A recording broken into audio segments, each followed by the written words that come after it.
안녕하세요. 이치맨의 안철준입니다. 오늘 디모와 웨비나에 참석해 주신 여러분 반갑습니다. 마이크로소프트 365 오피스 그 이상의 AI와 보안을 이야기하다라는 세션을 가지고 오늘 웨비나 진행할 텐데요. 사실 마이크로소프트 365가 업무 활동에 가장 핵심적인 역할을 한 지는 오래되었습니다. 관련된 부분에서 많은 기업과 조직에서 마이크로소프트 365를 협업 그리고 업무의 가장 코어로 사용하고 있는데요. 특히나 팀즈를 베이스로 하는 협업과 커뮤니케이션의 중심으로도 이제 마이크로소프트 365가 확장되어 가고 있습니다. 자, 이러한 오피스 플랫폼에 최근에는 코파일럿이라고 하는 AI가 적극적으로 도입되면서 우리의 업무 환경을 또 획기적으로 변화시키고 있는 상황이 되었습니다. 보안에 관련된 이슈들도 최근에 부각이 되면서 그러면 이런 상황에서 보안을 어떻게 할 것인지에 대한 이야기도 화두로 떠오르고 있는 상황입니다. 그래서 오늘 웨비나에서는 마이크로소프트에 관련된 플랫폼 AI 그리고 보안에 관련된 가장 최신의 이야기로 꾸며볼까 합니다. 기대해 주셔도 좋을 것 같습니다. 자, 오늘 세션입니다. 오늘 세션은 크게 3개의 세션으로 이루어지고 있습니다. 첫 번째 세션은 마이크로소프트의 코파일럿에 관련된 최근의 업데이트에 대한 내용들 살펴볼 예정으로 있고요. 두 번째 세션에서는 마이크로소프트 365의 시큐리티에 관련된 이야기 살펴보겠습니다. 그리고 세 번째 세션에서는 보안에 관련된 부분들을 어떻게 강화할 것인지에 대한 내용들로 꾸며볼 예정으로 있습니다. 총 3개의 세션으로 아주 흥미로운 내용들도 꾸며져 있으니까 끝까지 참여해 주시면 좋은 정보 얻을 수 있을 것 같습니다. 자, 이제 본격적으로 첫 번째 세션부터 시작해 보도록 하겠습니다.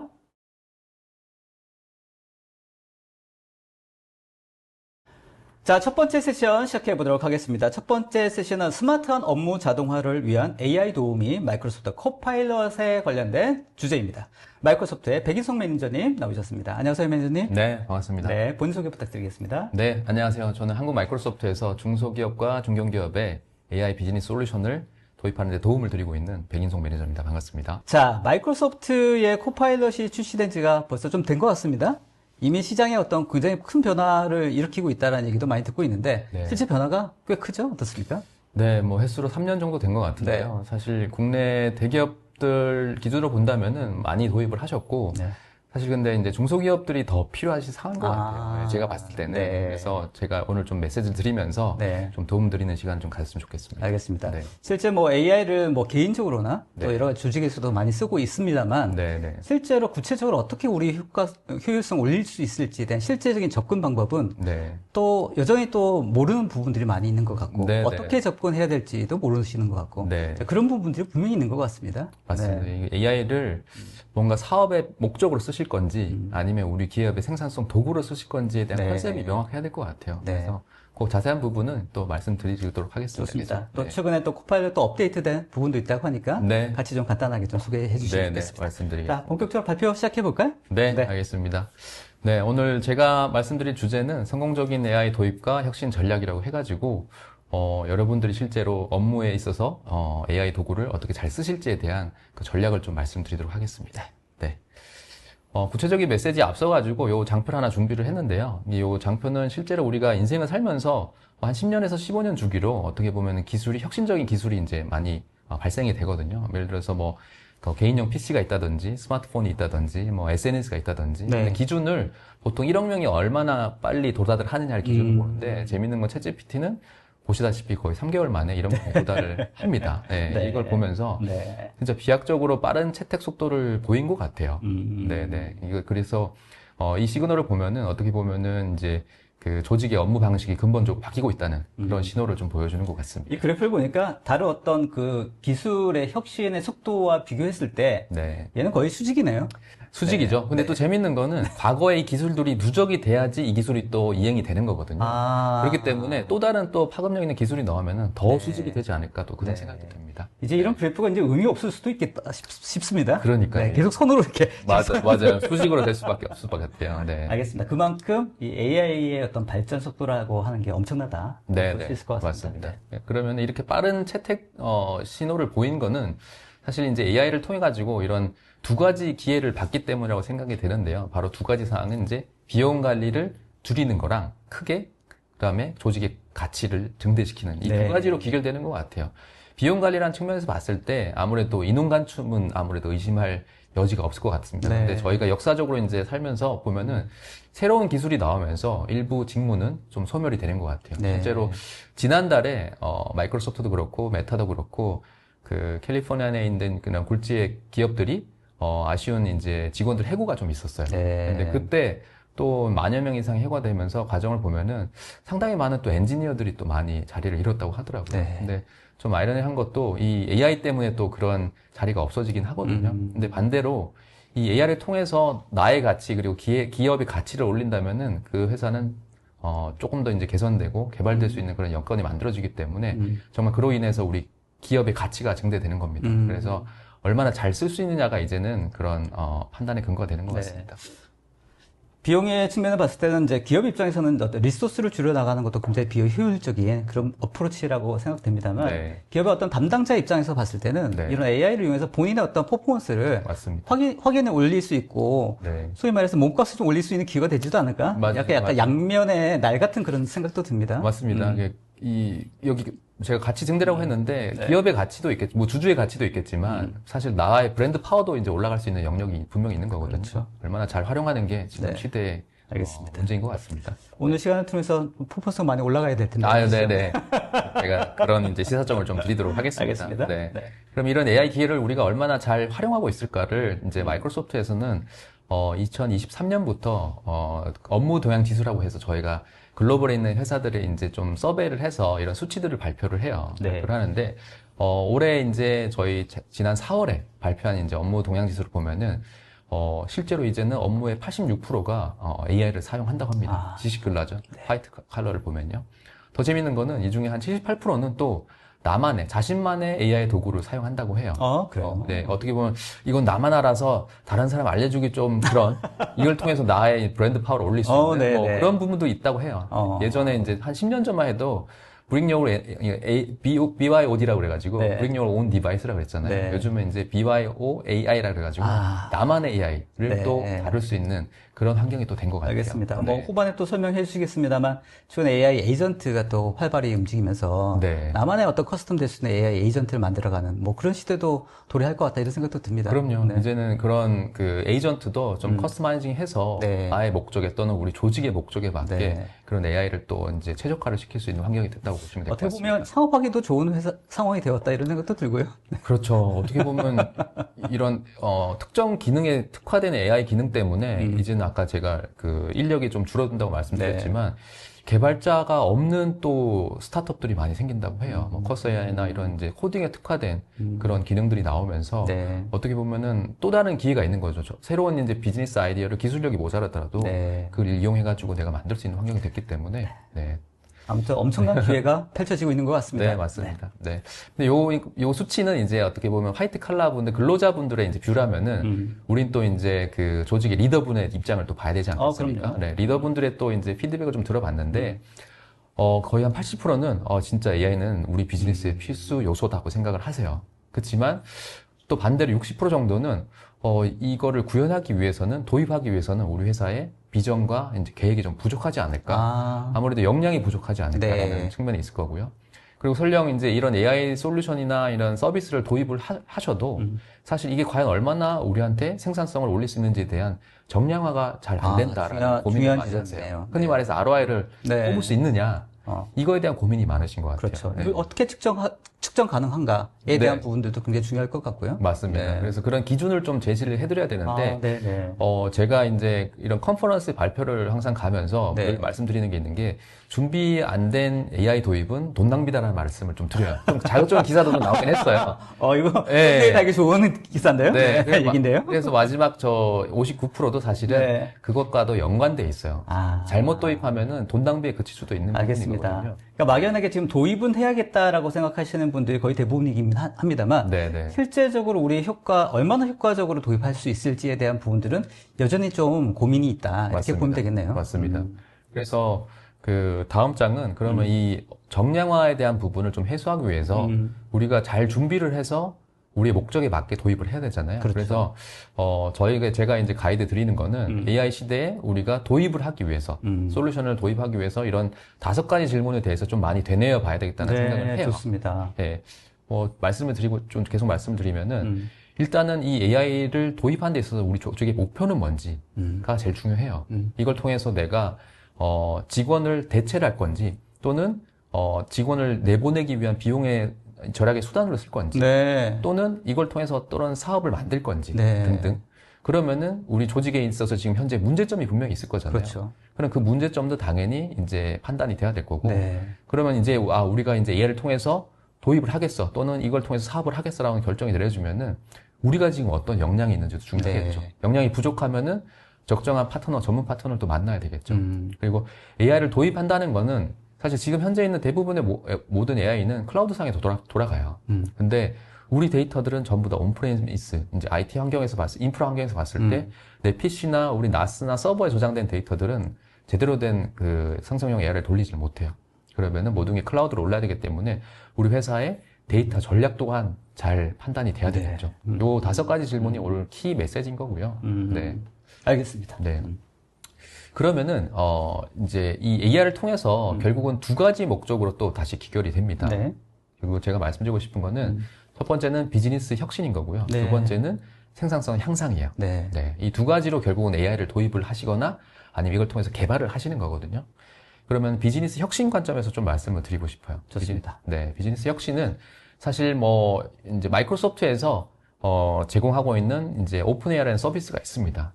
마이크로소프트에서 이제 제공하는 애저 오픈 AI 서비스를 통해 가지고 실제로 AI 솔루션들을 서비스를 이제 만든 회사들이에요. 네. 국제의 이제 스타트업 분들이시죠. 그러네요. 저희가 알고 있는 많은 업체들이 네, 있네요. 많은 이미 업체분들이 마이크로소프트의 오픈 AI를 통해 가지고 애저 오픈 AI를 통해 가지고 이제 AI를 통해서 비즈니스 혁신을 이루고 고객한테 서비스를 하고 있는 상황이 이미 있고요. 이런 반면에 이런 AI를 우리가 도입을 해서 쓰는 조직이 또 반대로 있습니다. 네. 그러니까 이 경우는 AI를 이용해서 어떤 서비스 모델이라든지 실제로 그런 것들을 생산해내고 만들어내는 그런 과정이라고 볼 수 맞습니다. 있겠죠. 특정 이제 제품을 추천하게 한다거나 그렇죠. 아니면은 뭐 정보를 이제 조금 더 단시간 내에 제공한다거나 네. 또는 이제 일반 자연어 베이스로 원하는 전문 데이터를 좀 얻게 하거나 이런 과정이라고 보시면 이 사례를 되고요. 보니까 뭐 리튼 같은 경우에는 명확하게 AI를 이용한 어떤 서비스라고 저희가 알고 있습니다만 네네. 뭐 우한 형제들이라든지 야놀자 같은 경우에는 우리가 알고 있는 서비스 내에 이미 네. AI가 이렇게 녹아져 있는 그런 서비스라고 봐야 되겠네요. 맞습니다. 네. 백단에서 이미 이제 이런 오픈 AI 서비스가 접목이 돼가지고 뭐 내가 먹고 싶은 그런 음식들을 평소에 이제 나의 이제 패턴을 보고 네. 추천을 해주거나 너무 잘 추천해 주더라고요. 맞아요. 네네네. 시간을 많이 줄여주는 거죠. 네. 그렇습니다. 무섭습니다. 네. 그만큼 이제 우리의 생활 곳곳에 이미 AI가 녹여져 있는 상태인 거고요. 알겠습니다. 이런 이제 비즈니스 어떤 모델을 이노베이션 하는데 AI를 쓸 수 있고 네. 또 하나의 경우는 어떤 거죠? 네. 이제는 AI를 도입한다는 말은 결국 우리가 생산성을 올리기 위한 목적이라고 보시면 될 것 같아요. 근데 이 IT 업계에 있으면서 제가 한 10몇 년을 있으면서 이 생산성을 올리기 위한 디지털 툴들에 대한 메시지는 참 많았어요.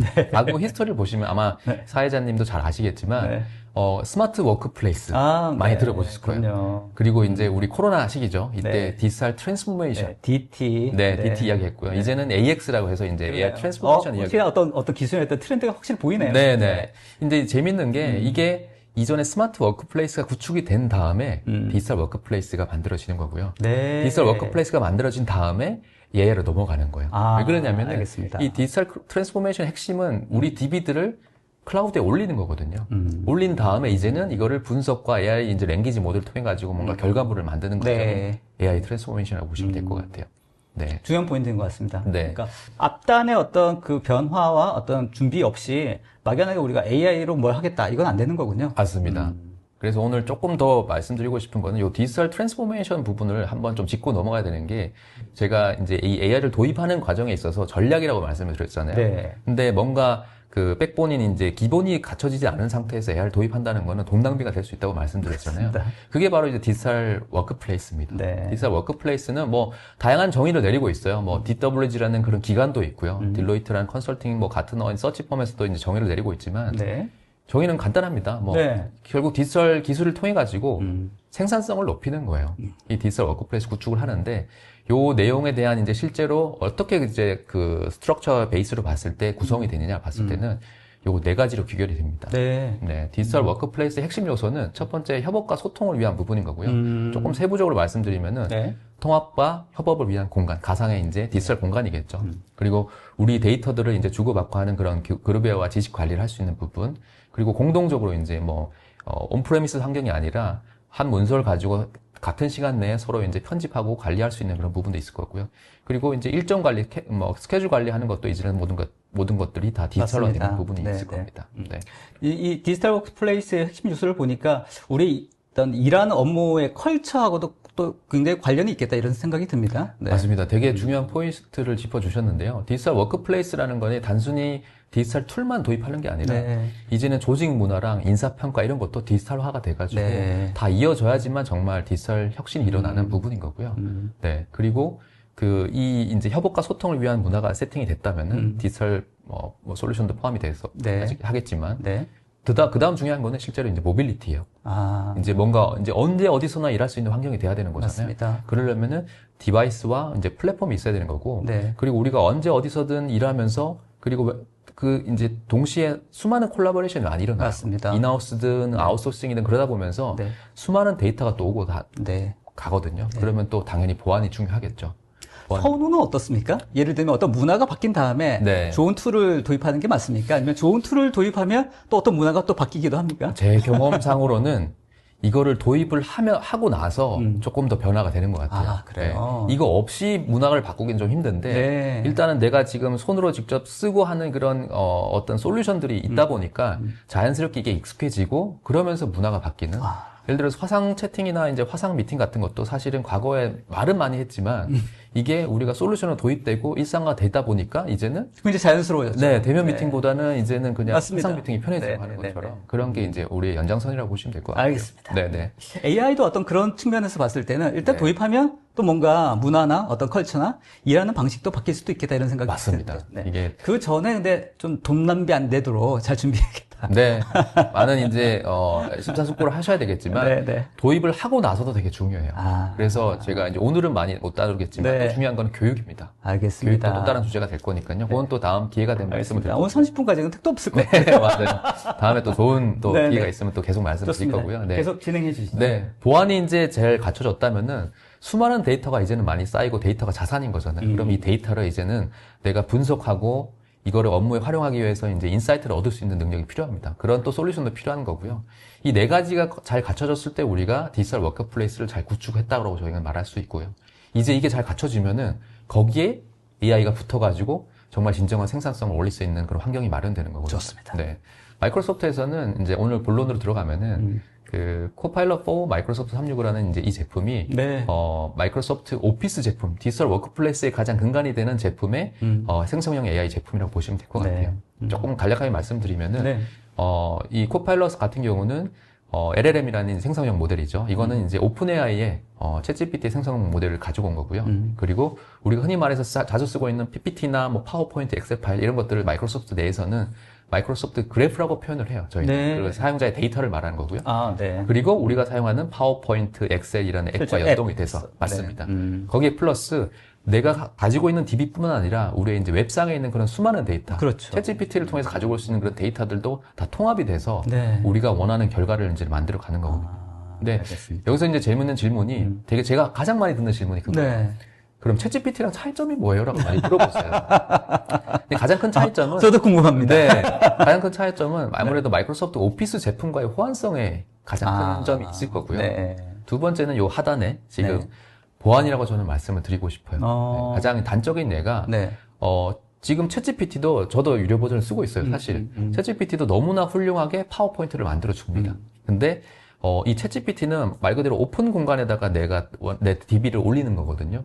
근데 우리 회사의 전략 데이터나 그렇죠. 아니면 인사 정보, 뭐 회계 정보 이런 것들을 올려서 분석하기에는 조금 리스크가 크겠죠. 그럼요. 네, 어떻게 뭐 학습이 될 수 있을 거고요. 어디 유출이 될 수 있는 확률이 있을 거고요. 그럼요. 그렇기 때문에 과거에 이제 특정 대기업군에서는 챗GPT를 이제 사내망에서 막기도 했어요. 네. 아예 쓰지 말라 이렇게 하기도 했죠. 네네네. 근데 저희가 이제 코파일럿 제품은 아무래도 내가 가지고 있는 테넌트 안에서 네. 나의 이제 액세스 권한을 내가 가지고 있기 때문에 네. 그리고 우리 조직이 가지고 있기 때문에 네. 그 통제하에 우리가 데이터를 관리를 하게 되거든요. 알겠습니다. 그러면은 우리 회사의 이제 그런 중요한 데이터들은 우리만의 이제 그런 프라이빗 클라우드 안에서 네. 구동이 되기 때문에 아무래도 보안적인 부분, 회사의 규정적인 부분, 그렇죠. 그리고 프라이버시 이슈 그런 부분도 이제 근심 없이 쓸 수 있는 환경이 되겠죠. 알겠습니다. 네. 말씀하셨던 것처럼 오픈 AI와 코파일럿은 확실한 차이가 있네요. 실제 기업에서, 네. 조직에서 쓰려고 했을 때는 근본적인 차이가 있다. 이렇게 생각이 듭니다. 맞습니다. 그래서 지금 뭐 또 하나 또 말씀드리고 싶은 건 네. 이제 리스폰시블 AI 정책을 또 저희가 이제 말씀을 드리고 있는데 정책이 뭘까요? 저거는 이제 저희 코파일럿 통해서 어떤 결과물을 만들었을 때 뭐 저작권 관련된 그런 문제 소지가 있다라고 했을 때는 네. 어떻게 보면 마이크로소프트에서도 그런 저작권에 대해서는 우리가 대응을 같이 해드리겠다라는 부분에 네. 대해서 이제 그 말은 결국 코파일럿 통해 가지고 생성한 그런 자산이나 컨텐츠들은 걱정하지 않으시고 쓰셔도 네. 됩니다라는 그런 네, 메시지를 네. 드리는 거예요. 그래서 알겠습니다. 저희가 이제 요 리스폰서블 AI라는 정책도 같이 이 코파일럿 AI를 제공하면서 항상 같이 말씀드리는 중요한 부분입니다. 부분이네요. 네. 사실 어떤 AI의 어떤 생성물 자체가 혹시 저작권을 침해하지 않았나? 네. 최근에 뭐 오픈 AI 같은 경우에는 지불이 굉장히 또 열기가 맞아요. 사실 뭐 그게 그런 저작권의 과연 자유로운가에 대한 궁금증이나 의문은 다 들기 마련인데 네네. 그런 서비스를 기업에서 쓰기는 어렵지 않습니까? 맞습니다. 이 저작권에 대한 부분은 사실 제가 전문가가 아니지만 네. 사실 여전히 이제 논쟁의 여지가 있는 것 같아요. 네, 네. 그렇지만 최소한 코파일럿 통해서 생성한 그런 저작물들에 대해서는 그런 부분은 이제 근심 없이 쓰셔도 된다는 부분은 저희가 또 말씀을 드리고 있는 알겠습니다. 부분입니다. 중요한 포인트 말씀하신 것 같습니다. 네. 그다음 또 다음 장을 또 넘어가면요. 네. 사실 요 코파일럿에 대한 실제로 어떻게 잘 쓸 수 있을지에 대한 직무별로의 좀 케이스들을 제가 좀 설명드리고 싶어가지고. 다 아닙니까? 다? 네, 뭐 사실 여기 없는 직군도 분명히 있어요. 네. 분명히 있는데 네. 가장 대표적인 네. 직군에서 쓸 수 있는 그런 케이스들을 제가 좀 많이 여기 나열을 해봤고요. 네. 사실 원래 제가 시간이 좀 여유가 있다면은 실제로 이제 각 직무별로 재밌을 것 어떤 어플리케이션 오피스 M365 제품을 통해 가지고 네. 쓸 수 있을지에 대해서 좀 상세히 말씀을 그냥 드리는데 통상적으로 이제 화이트 칼라가 쓰는 모든 어떤 업무 전반에는 다 쓸 수 있다. 대략서 이렇게 생각해도 되겠네요. 네, 맞아요. 지금 뭐 가장 대표적인 게 마케팅이겠죠. 마케팅에서는 아무래도 이제 시장 동향도 파악을 또 하셔야 되고 어떤 캠페인도 기획을 하셔야 되고 어떤 이제 행사도 또 만드셔야 되잖아요. 네. 그러면은 가장 많이 또 기획도 많이 하실 거예요. 그러면은 자연스럽게 이제 워드나 파워포인트 쓰시면서 워드에 대해서는 이제 내가 초안을 만드시기도 하고 그걸 만든 걸로 이제 제안서를 만들어 가지고 그 내부에 공유하기도 하고 제안서를 만들기도 하고 그런 것도 많이 이용을 하시고요. 어떤 생산 콘텐츠를 만들기도 하고 말이죠. 그렇죠. 네, 엄청나게 많이. 사실 저도 지금 여러 가지 하면서 이제 AI 도움을 받지 않고서는 예전으로 들어갈 수가 없습니다. 맞습니다. 사실 제가 만든 이 자료도 사실은 코파일럿 통해서 큰 틀을 잡았어요. 네네네. 잡고 그 안에서 이제 살을 붙여가는 경우를 했던 거고. 시간을 엄청나게 세이브할 수 있죠. 네, 이게 저는 항상 표현하는 게 이제 그 제로 투 원이라는 말을 많이 하거든요. 어떤 이제 컨텐츠를 만들 때, 무에서 유를 만들 때, 그 무에서 딱 그 트리거 되는 그 순간이 정말 오래 시간이 들이거든요. 원래 첫 줄이 제일 어려운 법입니다. 맞습니다. 네, 그 시간을 정말 그냥 패스를 하는 거죠. 네. 그러면은 그 남는 시간을 그냥 허비하느냐? 그게 아니라, 그렇게 만들어진 컨텐츠를 이제는 좀 더 고도화하는 그런 시간을 들이면서 컨텐츠에 대해서는 결과물에 대해서 완성도가 훨씬 더 올라가겠죠. 네네. 그러니까 지금 생각해보면 완성도적인 측면뿐만 아니라 이제 콘텐츠를 많이 AI를 통해서 만들기도 하는데 아까 그 리스폰서블 AI 말씀하셔서 생각나는 건데 이런 기업에서 만드는 콘텐츠는 저작권 이슈에 자유로울 수 없거든요. 맞습니다. 굉장히 주의를 해야 되는데 보통 오픈 AI나 다른 서비스 같은 경우에는 막 만들어내거든요. 예쁜 걸로 막 만들어내는데 이게 어떤 문제가 있을지에 대해서 누구도 개런티를 할 수 없기 때문에 이런 측면에 봤을 때는 기업에서 사용하는 거는 오픈 AI가 아니라 코파일럿이 유용하다. 확실하게 메시지가 전달되는 것 같습니다. 그 부분 분명한 부분인 거고요. 저희가 늘 강조드리는 거지만 이제 보안인 부분인 거예요. 보안은 이제 제 다음 세션에 더 전문가 분께서 말씀해 주시겠지만 보안은 터져야지 알게 되거든요. 그 전에는 사실 전혀 알 수 없어요. 그래서 미리 준비해야 된다는 걸 늘 말씀을 드리지만 가장 후순위로 고려되는 그게 좀 안타깝긴 한데 그 부분 또한 지금 말씀드린 대로 코파일럿이라는 그 큰 아키텍처로 봤을 때는 보안을 근간으로 두고 있다는 이제 제품이라는 중요한 포인트죠. 두 번째 세션에도 말씀 나누겠습니다만 마이크로소프트가 또 굉장히 큰 엄청난 규모의 보안 회사들하고요. 몰라서 그렇지. 그렇죠. 그러니까 보안 솔루션 레비뉴 기준들만 봤을 때는 이미 한 2, 3년 전부터는 글로벌 보안 솔루션 1위로고 제가 등록이 된 걸로 알고 있어요. 그래서 저도 많이 모르시더라고요. 저도 사실 잘 몰랐습니다만 마이크로소프트가 보안 회사였다. 보안이 더 찐인 거고요. 사실 또 재밌는 거는 좀 부연 설명이지만 작년부터 마이크로소프트 직원들의 평가 기준 중에 하나가 보안적으로 얼마나 기여를 했느냐가 진짜 저의 1년의 성과 중에 큰 틀을 하나를 차지합니다. 그만큼 회사가 보안에 정말 진심인 것 같고요. 또 이제 고객분들이 자칫 놓치기 쉬운 영역이기 때문에 네. 더 그렇게 회사에서도 그 저희처럼 이제 필드에서 고객과 접점에 있는 사람들한테 네, 네. 그런 메시지를 준 것 같아요. 알겠습니다. 네. 그러니까 그래서- 보안 담당자가 아니라 하더라도 실제로 업무를 하는 사람들의 보안의 어떤 스코어, 이것도 네. 굉장히 자기의 퍼포먼스를 측정하는데 중요한 매저먼트 측정 항목이 된다. 맞습니다. 라는 말씀이시죠? 맞습니다. 세상이 바뀌어가고 네. 있는. 네. 그렇습니다. 네. 알겠습니다. 네. 요 관련돼서도 다음에 시간이 된다고 하면, 기회가 네. 된다고 하면 또 할 얘기가 굉장히 많을 것 맞습니다. 같습니다. 네. 오늘은 시간 관계상 제가 좋습니다. 조금 최신점 업데이트 사항으로 조금 더 넘어가서 말씀을 좋습니다. 드릴게요. 네. 그 저희가 이제 코파일럿으로 생성형 AI를 지금 저희는 기본적으로 쓰는 거잖아요. 코파일럿은 말 그대로 이제는 사람을 돕는 이제 AI 기술의 근본이라고 보시면 돼요. 마이크로소프트에서 제공하는 서비스 중에. 그리고 하나의 비서로서 역할을 한다면은 이게 조금 더 고도화된 게 이제 사실은 에이전트예요. 네. 에이전트랑 단순하게 이제 차이를 봤을 때는 코파일럿은 어떤 생성물 결과물을 만들다면은 이제 에이전트는 어떻게 보면은 내가 원하는 인풋을 줬을 때 또 다른 어플리케이션과의 상호 관계를 통해 가지고 어떤 또 다른 결과물을 만들거나 네. 또는 어떤 액션을 취하는 거예요. 네. 이제는 앱과의 관계가 이제는 서로 연동되기도 하고 에이전트와 에이전트 관계가 서로 이제 네. 독립적으로 이제는 동작을 하게 되는 상황이 된 거죠. 마치 자비스가 이제 나온 것처럼요. 그래서 이제는 뭐 생성형 AI는 이제는 좀 과거 이제 용어인 것 같아요. 네. 이제는 에이전트가 조금 더 이제 더 부각이 될 메시지인 것 같고요. 실제로 이제 마이크로소프트에서도 최근에 이제 저희는 빌드라고 해서 네. 매년 이제 개발자분들을 위해서 저희가 이제 발표하셨죠? 네, 그죠? 기술들이나 이런 것들을 5월 달에 매년 오픈을 하는데 요번에 메시지들 중에 많은 메시지들이 에이전트 관련된 네. 그런 프로토콜이나 이런 기능들에 대한 메시지들이 되게 많았거든요. 그래서 오늘 이제 조금 더 상세하게 말씀드리고 싶은 거는 그 실제로 이제 마이크로소프트에서 5월 30일 기준으로 해서 이제 코파일럿이라는 그 저희 유료 버전이 있어요. 이제 코파일럿이 참고로 유료 버전이 있고 무료 버전이 있는데 코파일럿이랑 이제 M3류랑 구동되는 그런 제품에 대해서는 저희가 월에 30불에 이제 제공을 하고 있어요. 네. 근데 이 제품을 쓰시고 있으신 분들은 추가 비용 없이 지금 전문화된 이제 고도화된 리서치 에이전트랑 그다음에 애널리스트 관련된 에이전트를 이제부터 쓰실 수가 있습니다. 아, 5월 30일 바로 출시했네요? 네. 출시했네요. 네네. 이미 쓰실 수가 있고요. 네. 특히나 이제 이런 애널리스트 관련된 부분은 어떻게 보면 자동으로 데이터를 분석을 하고 시각화해서 네. 복잡한 데이터를 이제 어떻게 처리를 할 수 있게 하는 네. 그런 이제 에이전트라고 보시면 될 것 같아요. 기대됩니다. 네네. 네. 뭐 예를 들어 보면은 이제 실제로 우리가 뭐 마케팅 캠페인을 해요. 네. 예를 들어서 지난 분기에 마케팅 캠페인을 했으면은 네. 이 캠페인에 대한 성과 데이터를 분석을 해서 예를 들어서 뭐 EDM 같은 걸 보냈을 때 오픈율이나 클릭률이나 뭐 전환율이 얼마나 되는지를 분석을 해가지고 과거에 했던 캠페인들 중에 얼마나 과연 이게 효과적인지 네. 그래서 이거를 다시 시각화를 해가지고 다음에 또 활용할 수 있는 인사이트를 얻는 네. 그런 단계까지 온 거고. 제가 그걸 하고 싶어요. 네. 마케팅 하시는 분들한테 되게 효과적으로 쓰실 수 있을 네, 것 같아요. 네. 왜냐하면 과거 했던 게 과연 내가 분명히 수치적으로 남아있는데 네. 이거를 다른 캠페인과 맞습니다. 비교를 해가지고 맞습니다. 먼저 논리적으로 분석할 네. 수 있는. 데이터는 쌓여져 있어요. 맞아요. 근데 그거를 어떻게 써야 될지 맞아요. 시간도 없고 맞아요. 또 제대로 구축하고 또 제대로 분석할 수 있는 노하우도 없다 보니까 네. 실제로 그냥 데이터로 쌓아두는 거거든요. 네네.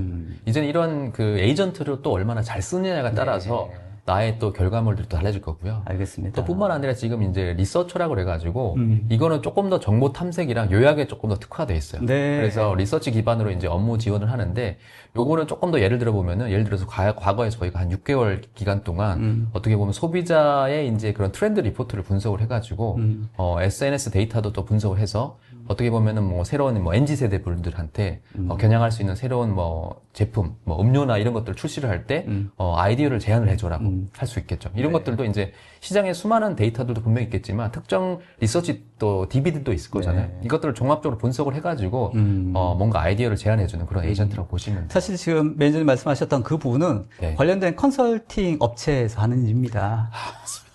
어떡하나? 그분들한테 그분들 조금, 어떡하나? 시그널이 될 것 같아요. 네. 반대로 말하면은 네. 이런 에이전트를 또 잘 쓰시는 그런 그 컨설턴트, 컨설팅 하시는 분들은 네. 조금 더 많은 경쟁력을 가지실 것 네. 같아요. 훨씬 더 많은 일을 또 할 수도 있고, 하실 수도 있을 또 거고. 정교하게 또 할 수도 있고. 네네. 도입에 좀 적극 검토를 하셨으면 좋겠고요. 좋습니다. 네. 지금 말씀하셨던 지금 5월 5월 30. 아, 5월 30일. 5월 30일 날 네. 이미 출시한 제품인 것 같고, 이 밖에도 이제 관련된 수많은 어떤 도메인에서 영역에서 이런 에이전트들이 막 쏟아져 나올 것 같다는 생각이 듭니다. 맞습니다. 네. 계속 나올 거고요. 이제는 에이전트의 홍수. 네, 그 시대가 이제는 나오겠죠. 네. 그만큼 또 이제 에이전트 간에 얼마나 또 아. 이제 또 그 소통할 수 있는 그런 부분도 되게 그런 것도 중요하거든요. 중요할 것 근데 같고. 마이크로소프트에서는 이런 MCP나 A2A 같은 이런 것들을 이제 다 체득을 해가지고 네, 이제는 이미 다 저희가- 지원하고 네, 계신 거죠? 지원하는 걸로 이제 발표를 또 이번에 빌더에서 했어요. 그러신 것 네, 네. 같아요. 그래서 그런 부분에서는 되게 오픈된 방향으로 저희가 제공을 한다라는 말씀을 드린 거고요. 좋습니다. 네, 오늘 사실 시간이 많지 않아가지고 네. 제가 요 자료를 하나 다시 돌려서 준비를 했어요. 사실 이게 제일 중요합니다. 네네. 다시 이 질문으로 돌아오는군요. 네, 이제 많이 고민을 하실 거고 비용에 대한 부담도 분명히 있으세요. 그거에 대한 이제 여러분들의 고민을 조금 더 해소하고자 여러분들이 AI를 도입을 하실 때는 분명히 우리 조직의 목표는 뭔지, 그리고 이걸 해소하기 위한 문제점은 뭔지, 그리고 우리의 역량은 지금 어느 정도 수준인지, 파트너가 필요한지도 필요할 거고요. 가장 중요한 거는 내가 지금 데이터가 어디 있는지가 중요한 거예요. 네. 그래서 클라우드에 올려야 되는 게 가장 네. 큰 스텝이라고 보시면 될 것 같습니다. 그리고 그 데이터들이 또 다양하게 또 이렇게 분산되어 있지 않습니까? 맞습니다. 한 곳에 모여 있지 네, 않고. 네, 네. 그러니까 쓰려고 하다 보면 여기도 가져오고 저기도 가져오고 이제 이런 것들이 아까 얘기하는 뭐 디지털 트랜스포머 그 이후에 AI를 이용하고 있자 하는 어떤 그 워크플레이스의 효율성을 위해서도 전제되어야 되는 그런 어떤 상황이다 이렇게 생각하면 되겠네요. 네, 맞습니다. 네. 알겠습니다. 다시 한번 여러분들 이 장표 다시 한번 보여주시겠어요? 네, 이 장표 꼭 좀 기억하시고 이게 처음에 말씀하셨던 게 저 기억에 남는 게 막연하게 도입했다가는 동남피고. 네, 그럴 수도 있어요, 사실은. 네, 네, 네, 네. 이런 부분들을 하나하나 좀 체크를 해서 네. 우리가 무엇이 필요하고 어떤 부분에 이 AI가 필요한지에 대해서 확인하는 그런 절차가 꼭 필요했을 때 그럼 실제로 어떤 도움이 될 수 있는 그런 퍼포먼스로 AI를 활용할 수 있다. AI 에이전트를 도입하는 그런 어떤 과정도 같은 질문이 해당되겠죠? 맞습니다. 네. 다 포함이 되어 있거든요. 네. 요 과정 5개를 잘 기억해 주시면은 네. 아무래도 도입하시는 데 있어서 조금이라도 네.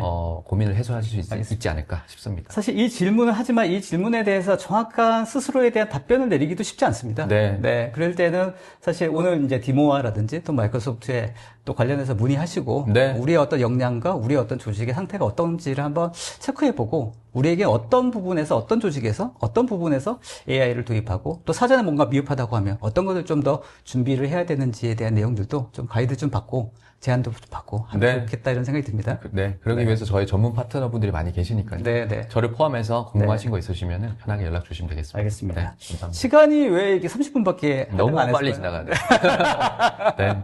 아주 흥미로웠고요. AI 전체적인 내용들을 한번 쭉 훑고 우리가 무엇이 필요한지에 대해서 한번 체크해 볼 수 있는 시간이었던 것 같습니다. 네. 자, 다음 기회에 있다면 우리 매니저님 또 한번 초대해서 또 그 다음 넥스트 스텝에 AI 에이전트에 대한 또 업데이트된 내용들도 한번 소개를 해보면 좋겠다는 네. 생각이 듭니다. 근데서 또 더 들어가서 네. 말씀드리겠습니다. 자, 알겠습니다. 수고하셨습니다. 네. 감사합니다. 네. 네. 자, 첫 번째 세션 잘 들으셨습니까? 이제 곧바로 두 번째 세션에 들어가도록 하겠습니다. 자, 두 번째 세션 시작해 보도록 하겠습니다. 두 번째 세션은 안전한 클라우드 환경을 위한 마이크로소프트 365 시큐리티라는 주제를 가지고 진행해 보도록 하겠습니다. 마이크로소프트 서진아 매니저님 나오셨습니다. 안녕하세요, 매니저님. 네, 안녕하세요. 네, 본인 소개 부탁드리겠습니다. 네, 안녕하세요. 저는 한국 마이크로소프트에서 중소 중견기업 대상의 보안 솔루션을 담당하고 있는 서진하 매니저라고 합니다. 반갑습니다. 네, 반갑습니다, 매니저님. 네, 스튜디오에서는 이렇게 또 처음 인사드리네요. 네, 그러네요. 어떻습니까? 너무 좋아서요. 잘 네, 부탁드립니다. 알겠습니다. 제가 잘 부탁드려야죠. 네. 사실 그 첫 번째 세션에서 AI에 관련된 이야기 많이 들었거든. 이제 마이크로소프트가 AI로 완전히 전환된 회사이다 이렇게 얘기를 했는데 얘기를 듣다 보니까 마이크로소프트가 보안적인 측면도 보안에 관련된 측면도 굉장히 큰 포션을 차지하고 있다 이런 생각이 들었는데 어떻습니까? 네. 뭐 말씀 주신 대로 마이크로소프트 하면 사실은 보안을 빼놓을 수 없는 네. 굉장히 중요한 근데 왜 잘 모르지, 부분인데요. 우리가? 네. 아무래도 뭐 AI라든지 네. 아니면 기존의 뭐 오피스 제품들 워낙 유명한 솔루션들이 많다 보니까 네. 상대적으로 보안이 많이 두드러지지 못했던 경향이 있는데 저희가 작년을 기점으로 이제 MS가 공식적으로 MS는 세상에서 가장 큰 보안 회사입니다. 라고 네. 말을 할 정도로 네. 상당히 큰 부분을 차지하고 있습니다. 알겠습니다. 그러니까 말씀을 듣다 보니까 실제로 뭐 AI든 아니면 뭐 데이터 분석이든 여러 가지 서비스의 어떤 영역들에 있어서 점점 더 이 보안에 관련된 중요성이 예전보다도 훨씬 더 중요해지고 있고 또 뭐 최근에는 뭐 매일매일 관련된 어떤 보안 이슈들이 막 터지고 있지 않습니까? 그러니까 보안이 너무너무 중요해졌습니다. 진짜. 마이크로소프트에서도 그런 측면은 굉장히 중요하다 이렇게 생각하고 계시는 거죠? 네, 그럼요. 항상 중요해 왔었고, 또 특히나 AI라는 기술을 기점으로 더 중요해지기 시작한 부분이 있는데, 그 부분은 뒤에서 또 자세히 알겠습니다. 자, 마이크로소프트가 생각하는 보안의 어떤 전략들 이야기 한번 본격적으로 시작해 보도록 하겠습니다. 네. 시작해 주시죠. 네, 오늘 제가 중점적으로 말씀드릴 부분은 상위 1% 회사의 보안 전략인데요. 왜 1%인지도 발표하면서 네. 말씀을. 들으시는 분들이 이 1% 안에 들어야 될 네. 네. 정말 그러게. 끝나고 나면 우리는 1% 들어간다. 이렇게 그럼요. 되는 거죠. 그래서 이 발표가 끝나면 1%인지 아닌지 아실 수 있습니다. 좋습니다. 네. 그래서 방금 말씀해주신 대로 보안이 AI라는 특히나 생성형 AI를 기점으로 그 어느 때보다 중요해졌다고 보고 있고요. 저희가 이제 몇 가지 숫자를 좀 가져와 봤는데, 네. 비밀번호 공격이 초당 4,000번, 그리고 계정에 탈취가 되었을 때 네. 회사의 기밀 정보에 도달하기까지는 72분. 네. 그리고 지금 전 세계적으로 엄청난 보안 인력이 충원이 되고 있음에도 불구하고 네. 굉장히 인력이 부족한 이제 몇 가지 지표를 가지고 왔는데 네. 제가 말씀드리고 싶은 부분은 뭐냐면 이 MS가 아까 말씀 주셨지만 이 보안 시장 저희가 특히나 보안 시장이 왜 커졌냐라고 보면 사실은 해킹 시장이 커졌기 때문이기도 네, 합니다. 그렇죠. 그래서 연간 2자릿수로 이 해킹 시장은 계속해서 성장하고 있고요. 이 생성형 AI라는 게 또 접목이 되기 시작하면서 사실은 무시무시한 좀 기술적 발전, 네. 해킹 쪽에서 이루어지고 있다라고 보시면 네, 돼요. 맞습니다. 그러니까 AI라고 하는 도구는 사실 선과 악이 없는 거고 어디에 쓰느냐에 따라서 좋은 쪽으로 쓰일 수 있지만 또 악용할 수 있는 여지도 얼마든지 있기 때문에 특히나 말씀하셨던 이 보안의 영역은 AI를 이용해서 어떤 공격의 패턴들이 너무너무 다양해지고 심각해지고 있는 건 사실인 것 같습니다. 네, 맞습니다. 그래서 그 방식도 그렇지만 뭐 최근에 SKT 사태처럼 네. 이제는 중소 중견 기업 네. 뿐만 아니라 정말 거대한 기업들도 보안에 네. 큰 위협을 받고 있다라고 보시면 될 것 같아요. 알겠습니다. 나름대로 큰 기업은 나름대로 그 보안에 관련된 여러 가지 층위에 준비를 해 왔음에도 불구하고 그렇게 터지는데 말씀하셨던 이런 작은 기업, 중소기업 같은 경우에는 더더욱이나 더 힘들겠다 이런 생각이 들어서 어떻게 전략으로 우리 규모에 맞는 촘촘한 나름대로 어떤 노하우를 가지고 준비해 갈 것인지가 되게 중요하겠다 이런 생각이 듭니다. 네, 그렇죠. 알겠습니다. 네. 그래서 이제 다음 장표로 음. 왜 1%인가에 네. 대해서 드디어 말씀을 드릴 수 있게 좋습니다. 되었는데요. 저희가 2019년도에 MS가 오픈 AI를 인수하면서 생성형 시장이 2, 3년 내로 굉장히 빠르게 커졌고 지금 저희가 조사한 바로는 95%의 조직이 이미 AI를 도입을 했거나 아니면 향후 할 계획이 있다라고 답변을 해주셨어요. 네.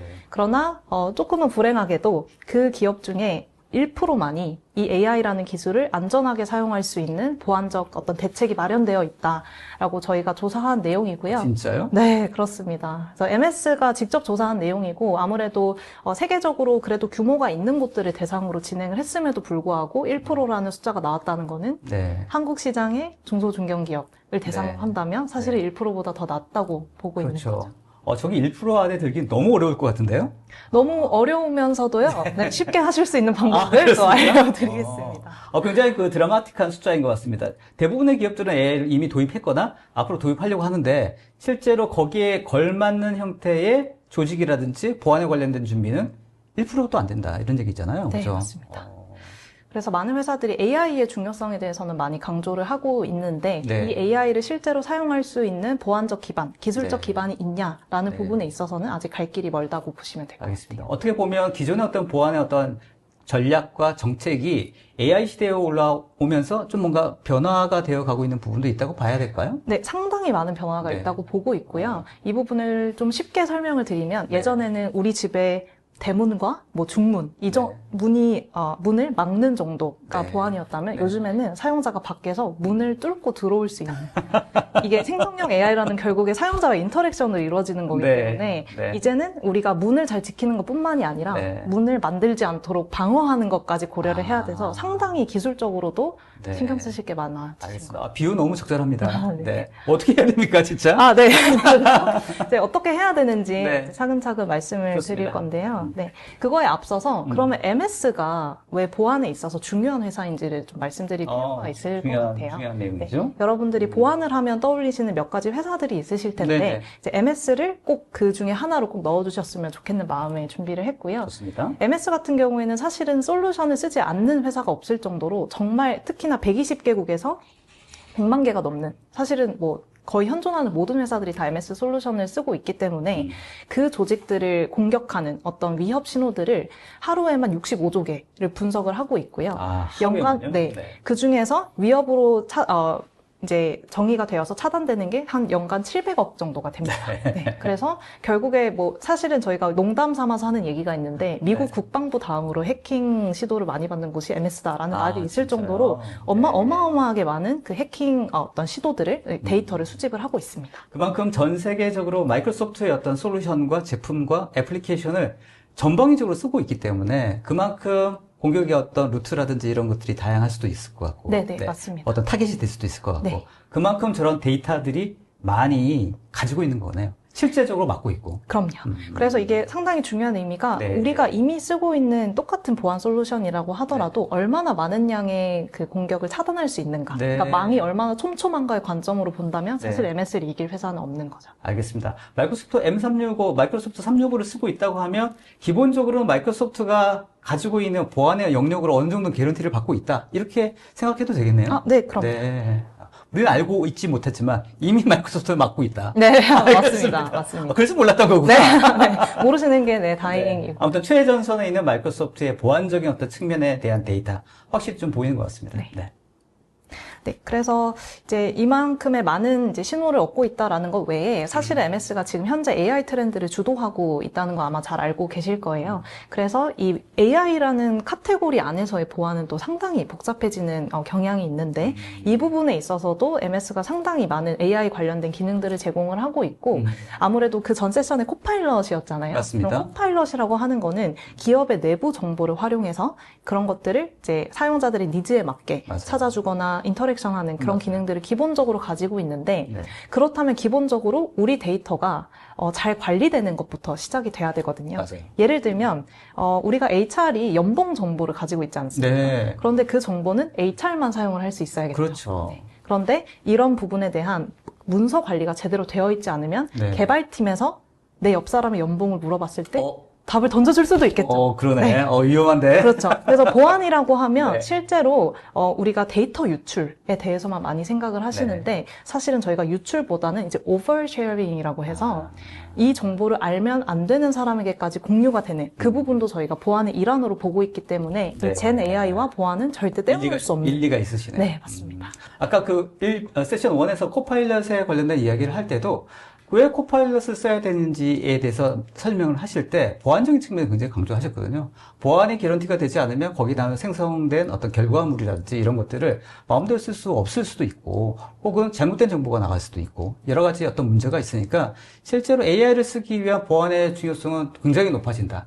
그런 측면에서 봤을 때도 마이크로소프트의 이 시큐리티 영역들이 AI를 쓰고 있는 어떤 인프라나 어떤 서비스에 기본적으로 깔려 있어야 된다. 이게 베이스가 되는 거군요. 네, 맞습니다. 그리고 꼭 MS 솔루션뿐만이 아니라 요즘에는 직원들이 워낙에 AI를 자체적으로 많이 사용을 하시다 보니까 MS 외에 있는 AI 앱들을 사용을 하기도 하시거든요. 맞아요. 그런데 MS의 보안 솔루션은 이제 그런 외부의 AI 앱까지도 같이 관리할 수 있는 기능을 제공하고 있습니다. 네. 중요한 포인트네요. 네.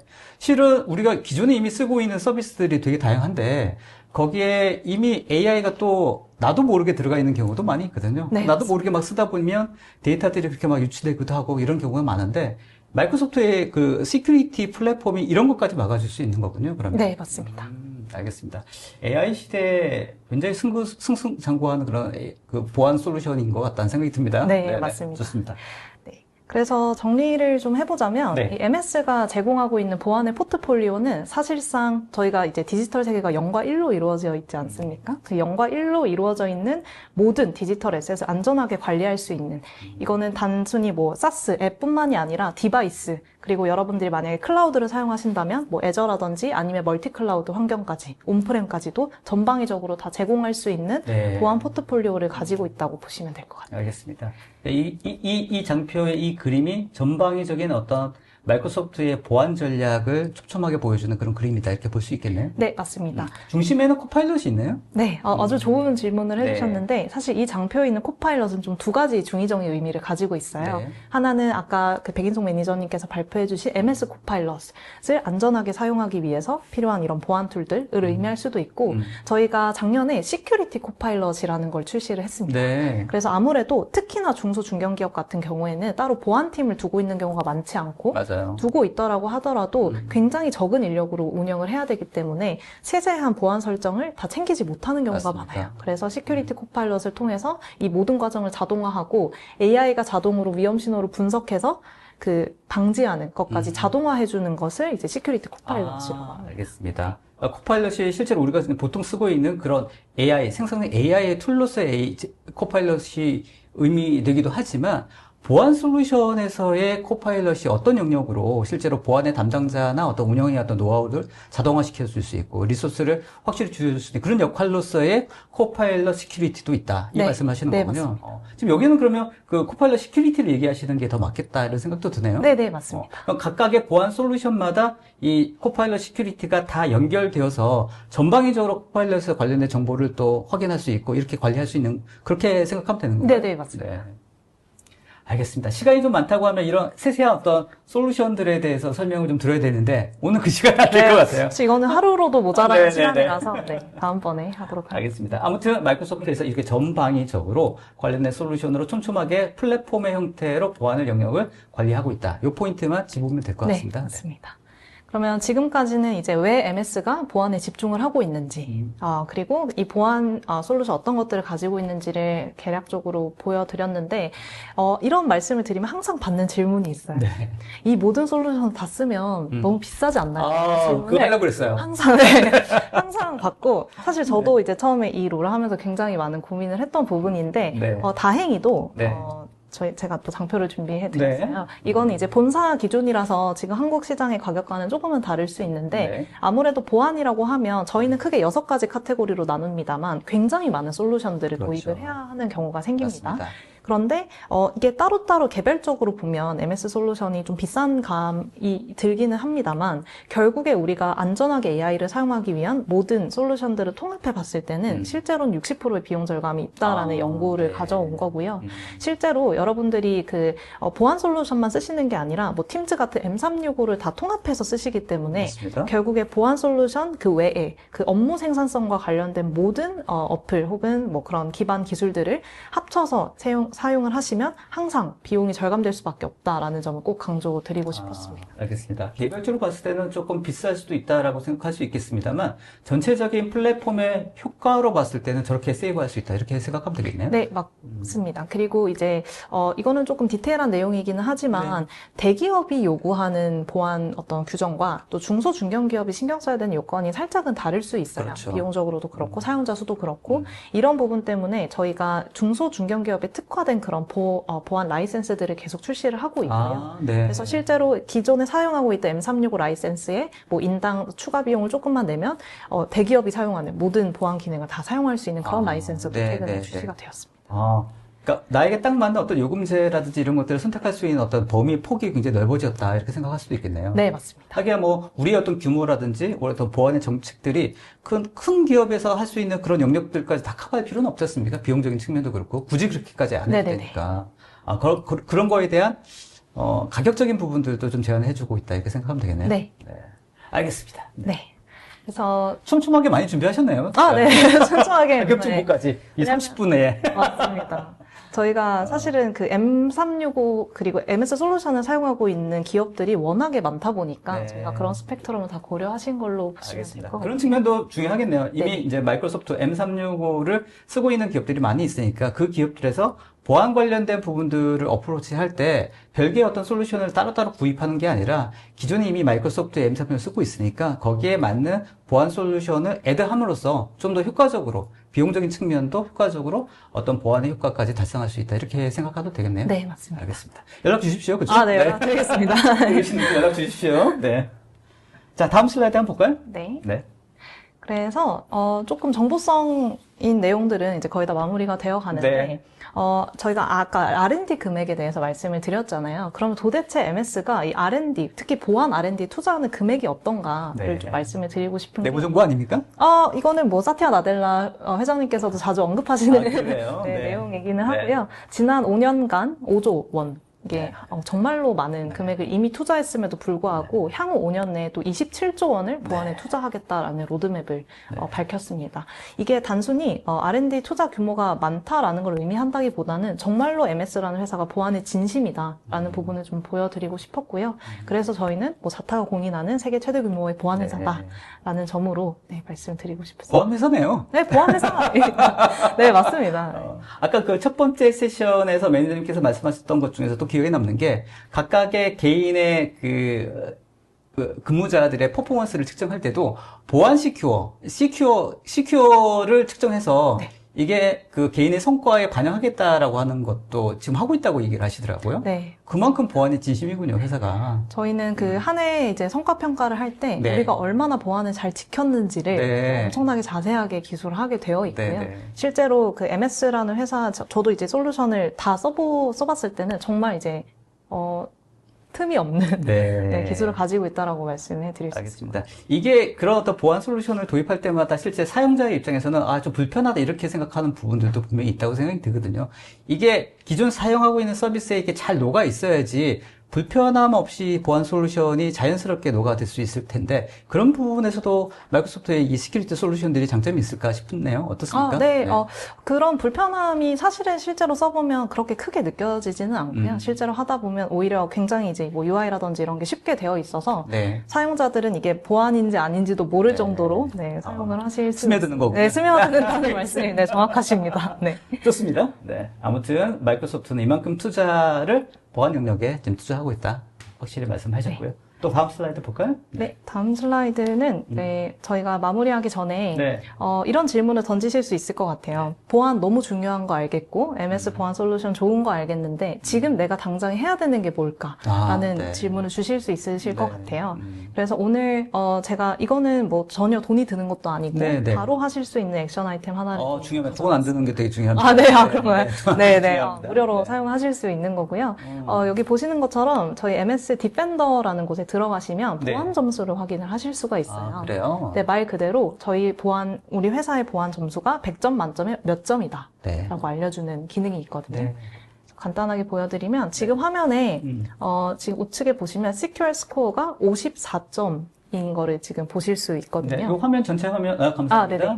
그 54점인데 그러네요. 시큐어 스코어가 54.37% 이렇게 되어 있는 점수라고 생각하면 되겠네요. 혹시 이 점수가 어떻게 느껴지시나요? 좀 낮은 것 같은데요. 100%가 만점이죠. 맞습니다. 네. 뭐, 중간이면 많이 낮을 것 같다는 생각이 드는데. 저도 처음에 이걸 보고 너무 낮은데라고 생각을 했었는데 실제로 저희 한국 기업 중에 50점을 넘는 기업이 많이 없습니다.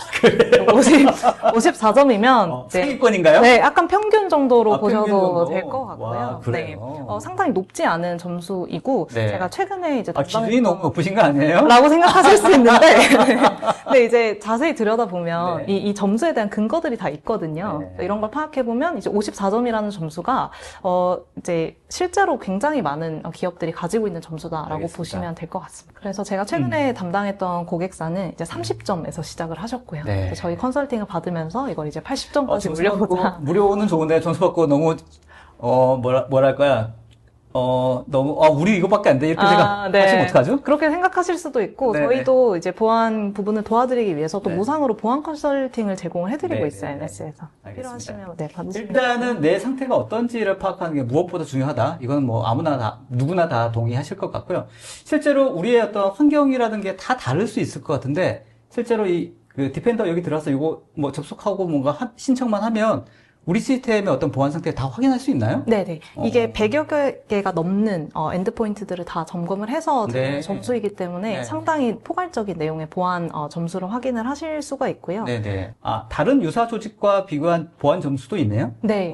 그래서 이걸 보시면 아무래도 뭐 저희가 100점 만점을 바라고 하는 건 아니지만 네. 그래도 한 7, 80점 정도로 네. 네, 유지하는 것들 7, 80점이 굉장히 상위권 아닙니까? 굉장히 상위권이고요. 네, 그게 1%입니까? 1%에 해당하실 수 있습니다. 네. 알겠습니다. 아무튼 좀 손쉽게 누구나 신청하면 되는 건가요? 네, 어떻습니까? 이거는 바로 이제 포털에 네. 들어가셔서 네, 확인을 네. 하실 수 있고요. 아마 이 점수를 올리기 위해서 해야 네. 되는 몇 가지 액션들이 지금 이 화면엔 잘 나와 있지 않지만 네. 아주 상세하게 스텝 바이 스텝으로 제공을 해드리고 있어요. 알겠습니다. 지금 웨비나 들어오시는 분들 이때 뭐 어떤 댓글이라든지 이런 걸로 해가지고 관련된 링크 좀 안내해 주시면 좋을 것 같다는 생각이 듭니다. 네. 그래서 이런 부분을 뭐 조직에서 개별적으로 하실 수도 있지만 네. 한 번에 너무 하기가 어렵다라고 네. 하시면 이제 디모아 같은 파트너 통해서 당연히 지원을 그렇죠. 받으실 수 있어요. 네, 알겠습니다. 관련된 어떤 신청할 수 있는 뭐 링크라든지 알려주시면 좋을 것 같고요. 실제 이 보안 점수를 측정하는 이 과정들이 뭐 말씀하셨던 것처럼 뭐 무료이기도 하지만 시간도 그렇게 오래 걸리지는 않죠? 어떻습니까? 보안 환경에 따라서 다른 부분이 있는데요. 네. 보통은 저희한테 문의를 주시면 저희가 한 2주간 보안 진단을 합니다. 그래서 실제로 내부적인 데이터들을 스캔을 하고요. 물론 이거는 보안 진단 용도로만 사용을 하고 있고 그래서 이제 어떤 부분을 해야 되는지를 로드맵으로 알려드리는데 뭐 이게 짧게는 몇 주가 될 수도 있고 몇 개월이 될 수도 있겠죠. 네, 알겠습니다. 이 어떤 점수라고 하는 게 객관화된 점수를 높이는 것도 중요하겠습니다만 우리 조직과 우리 기업에 맞는 어떤 보안의 전략과 이런 것들이 약간 또 상이하지 않겠나 싶은 생각도 들거든요. 일단 이거는 하나의 어떤 그냥 기준으로 생각하면 되고 우리에 맞는 보안의 어떤 그 촘촘함이라든지 전략은 또 따로 별도로 고민을 좀 해야 되는 영역들도 있겠죠. 어떻습니까? 네, 맞습니다. 그런 부분이 분명히 존재하고요. 보안이라고 했을 때 저희가 아까 점수를 말씀드렸는데 사실은 지금 현재 가장 많이 시도되고 있고 가장 많은 해킹이 일어나는 곳은 사실은 계정 탈취라고 네, 보고 있어요. 네. 그럼 계정 탈취가 왜 되냐라고 봤을 때 사실은 그 다중 인증을 하지 않아서인 경우가 가장 많거든요. 근데 다중 인증이라는 건 저희가 보안에 있어서 기본 중에 기본인데 그걸 해두지 않은 기업들이 상당히 많은 걸로 네, 봤을 때 맞습니다. 일단은 기본부터 네. 잘 지키고 가자라고 말씀드릴 수 있을 것 같아요. 반성하지만 저도 얼마 전에 네네. 맞습니다. 이거 사실 굉장히 기본인데 그런 기본이 그러니까 비용적인 비용도 있지만 어떤 관리적인 측면이라든지 뭐 여러 가지 리소스가 또 투여해야 된다든지 여러 가지 이유 때문에 차일피일 미루는 경우가 많이 있거든요. 이제 그런 것들부터 하나하나 챙겨야겠다 이런 생각도 듭니다. 네, 맞습니다.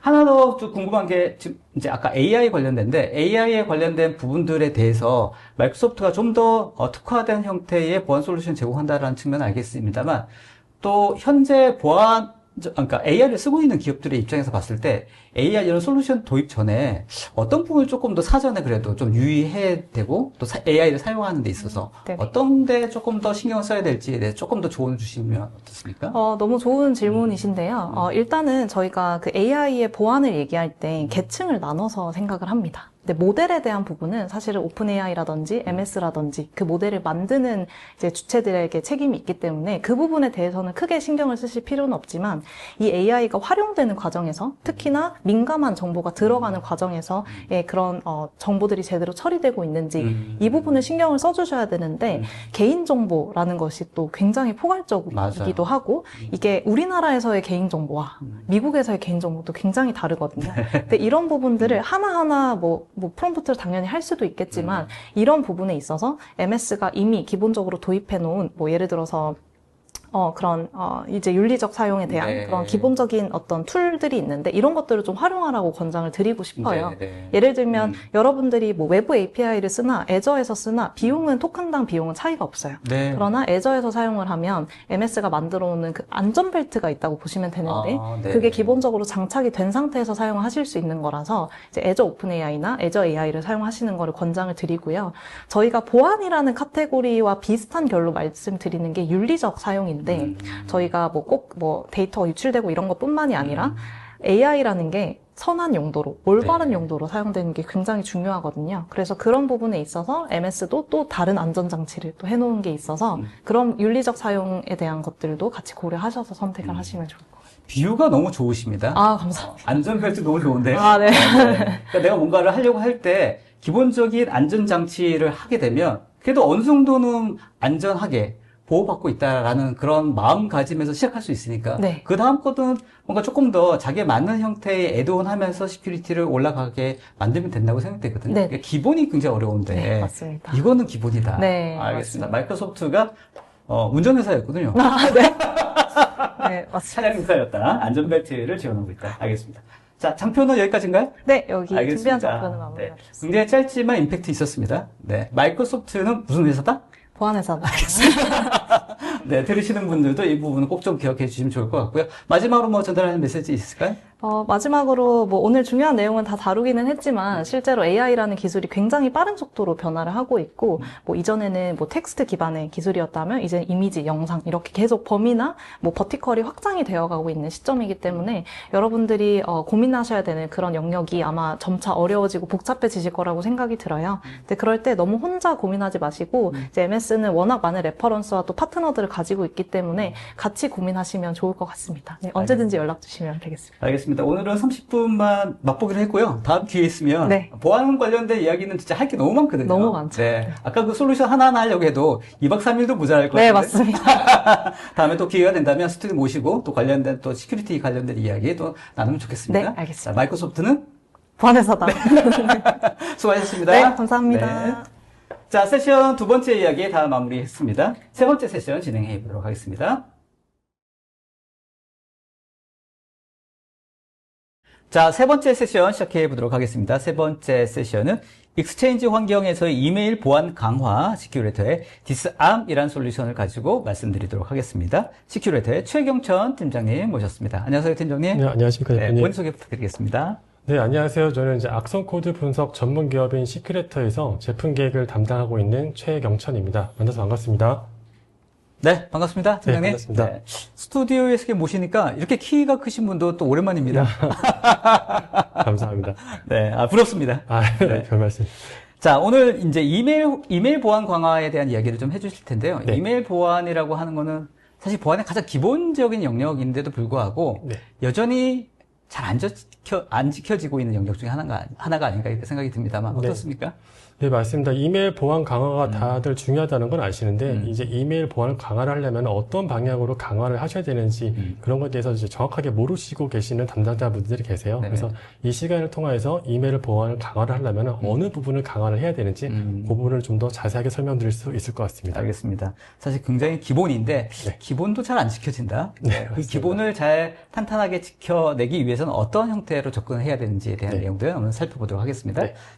발표 진행하겠습니다. 익스체인지 환경에서의 이메일 보안 강화라는 주제를 가지고 저희 시큐레터의 디스암에 대해서 소개해 드리도록 하겠습니다. 네. 디스암이 어떤 의미인가요? 단어 그대로 이제 무장 해제를 시킨다는 말입니다. 네. 문서 파일에 숨어 있는 위협들을 무장 해제시켜서 네. 사용자들한테 안전한 파일만 전달시키겠다. 이제 그런 목적을 가진 솔루션입니다. 알겠습니다. 뭐 외우기 쉽습니다. 네. 네. 디스암. 네.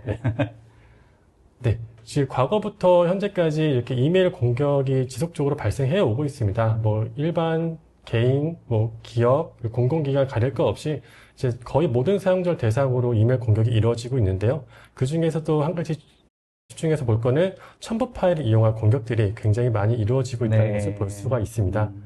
이러한 첨부 파일 중에서는 특히 비실행형 파일을 활용한 공격들이 굉장히 많이 이루어지고 있는데요. 이 비실행형 파일을 통해서 이루어지는 것은 말 그대로 이제 사용자들이 일상생활이나 업무 환경에서 쉽게 접촉할 수 있는 오피스 계열 형식으로 되어 있기 때문에 사용자들이 아무런 거리낌 없이 그런 거부감 없이 파일을 다운로드받아 네. 실행할 수 있기 때문에 해커들이 이런 부분을 활용해서 공격들이 굉장히 많이 이루어지고 있다는 것을 기사들을 통해서 확인할 수가 있습니다. 알겠습니다. 보통 비실행 파일이라고 하면 이제 실행을 제외한 어떤 문서 파일을 뭐 다 통칭하는 그런 걸로 얘기하면 되겠죠? 네, 맞습니다. 그 오피스 계열, 뭐, 잘 알고 계신 MS 오피스 계열, 네. PDF, 뭐, 한글, 이런 것들을 통칭적으로 비실행형 파일이라고 네. 얘기를 하고 있습니다. 사실 돌이켜보면 저도 이메일에서 그런 문서가 받으면 웬만하면 그냥 다 네, 맞습니다. 그냥 열어두는 것 같습니다. 네, 네. 다운받아서. 네. 그래서 그 부분들을 이제 네. 확인하실 때 네. 좀 더 주의가 필요하고 그 네. 부분들을 저희가 좀 더 안전하게 만들어드리는 그런 네. 솔루션을 이번 시간을 통해서 소개해드리려고 합니다. 알겠습니다. 다음 장표 보시게 되면은 실질적으로 이제 비실행형 파일들이 많이 활용이 돼서 이메일 공격들이 이루어지는 것들을 볼 수가 있습니다.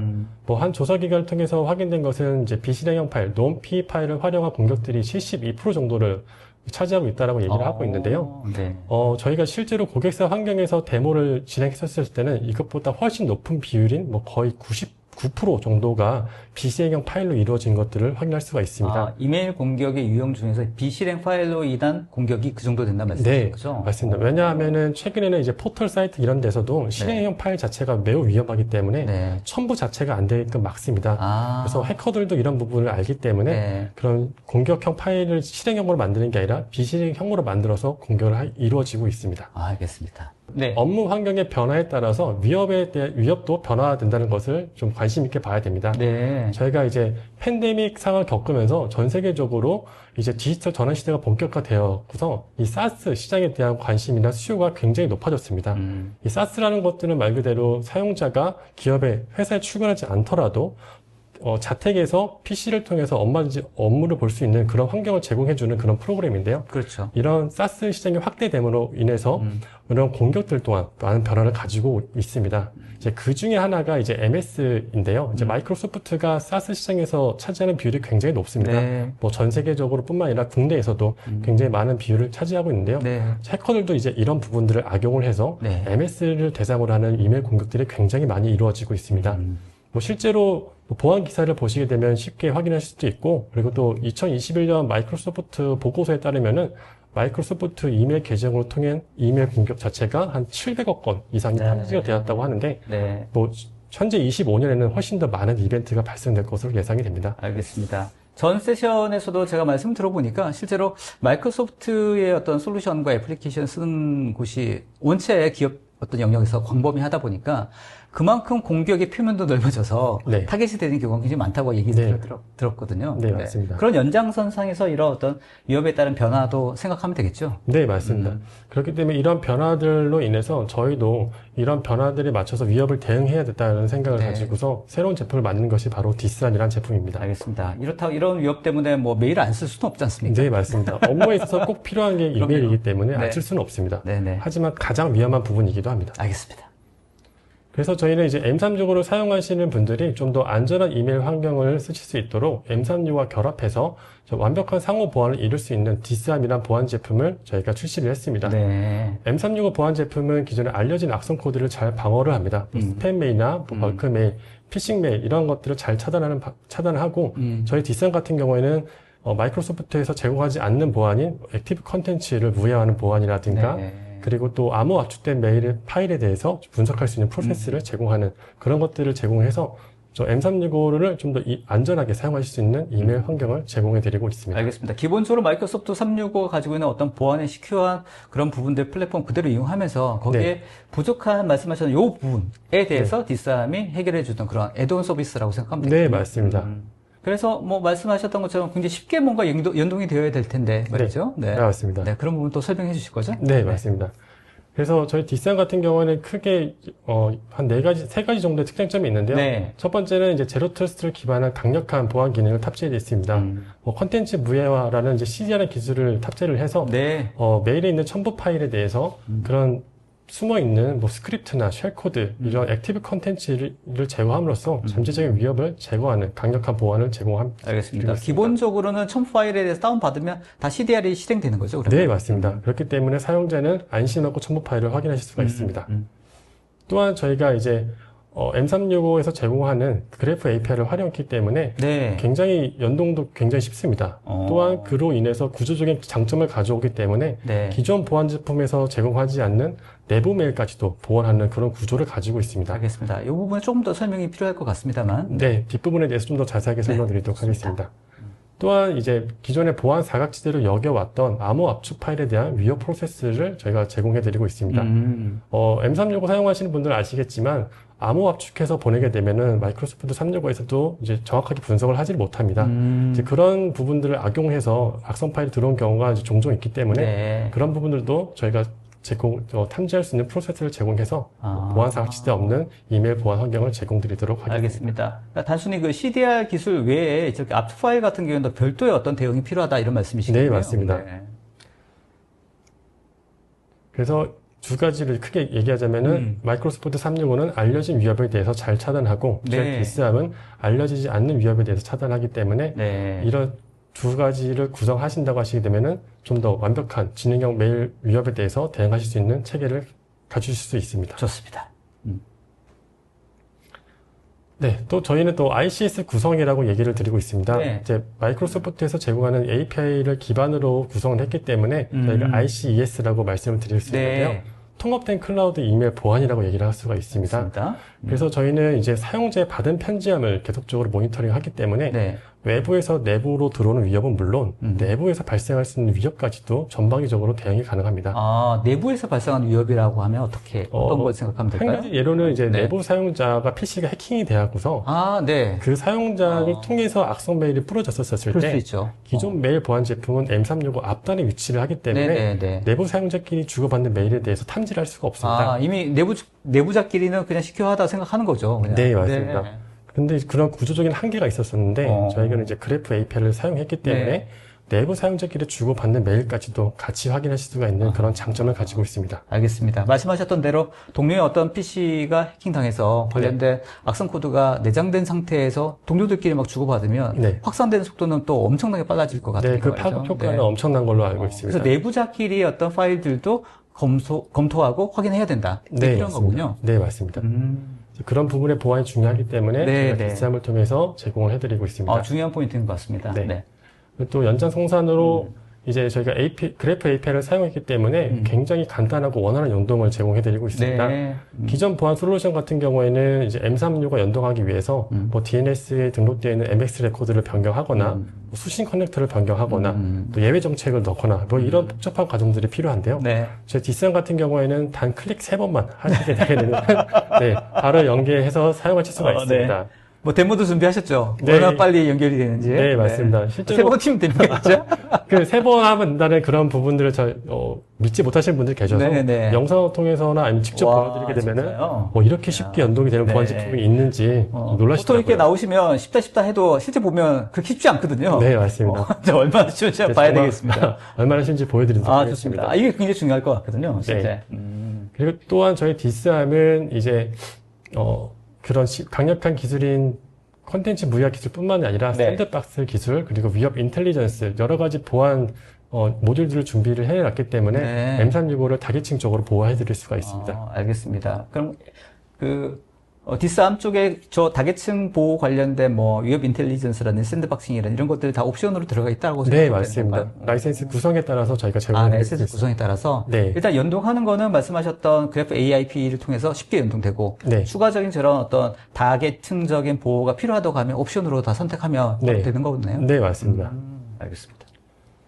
그 다음은 저희가 이제 앞서 말씀드린 이제 CDR 기술에 대해서 좀 더 자세하게 말씀드리겠습니다. 좋습니다. 첨부 파일을 통해서 이제 악성 매크로가 포함된 문서가 유입됐었을 때 DSAM에서는 이제 다음과 같은 프로세스를 거쳐서 위협을 제거를 하고 사용자한테 안전한 파일을 전달드리는 구성을 가지고 있습니다. 먼저 파일에 대해서 구조를 분석을 해서 네. 어떤 액티브 컨텐츠가 포함되어 있는지 확인을 하고 그 위협이 될 수 있는 액티브 컨텐츠를 원천적으로 제거를 합니다.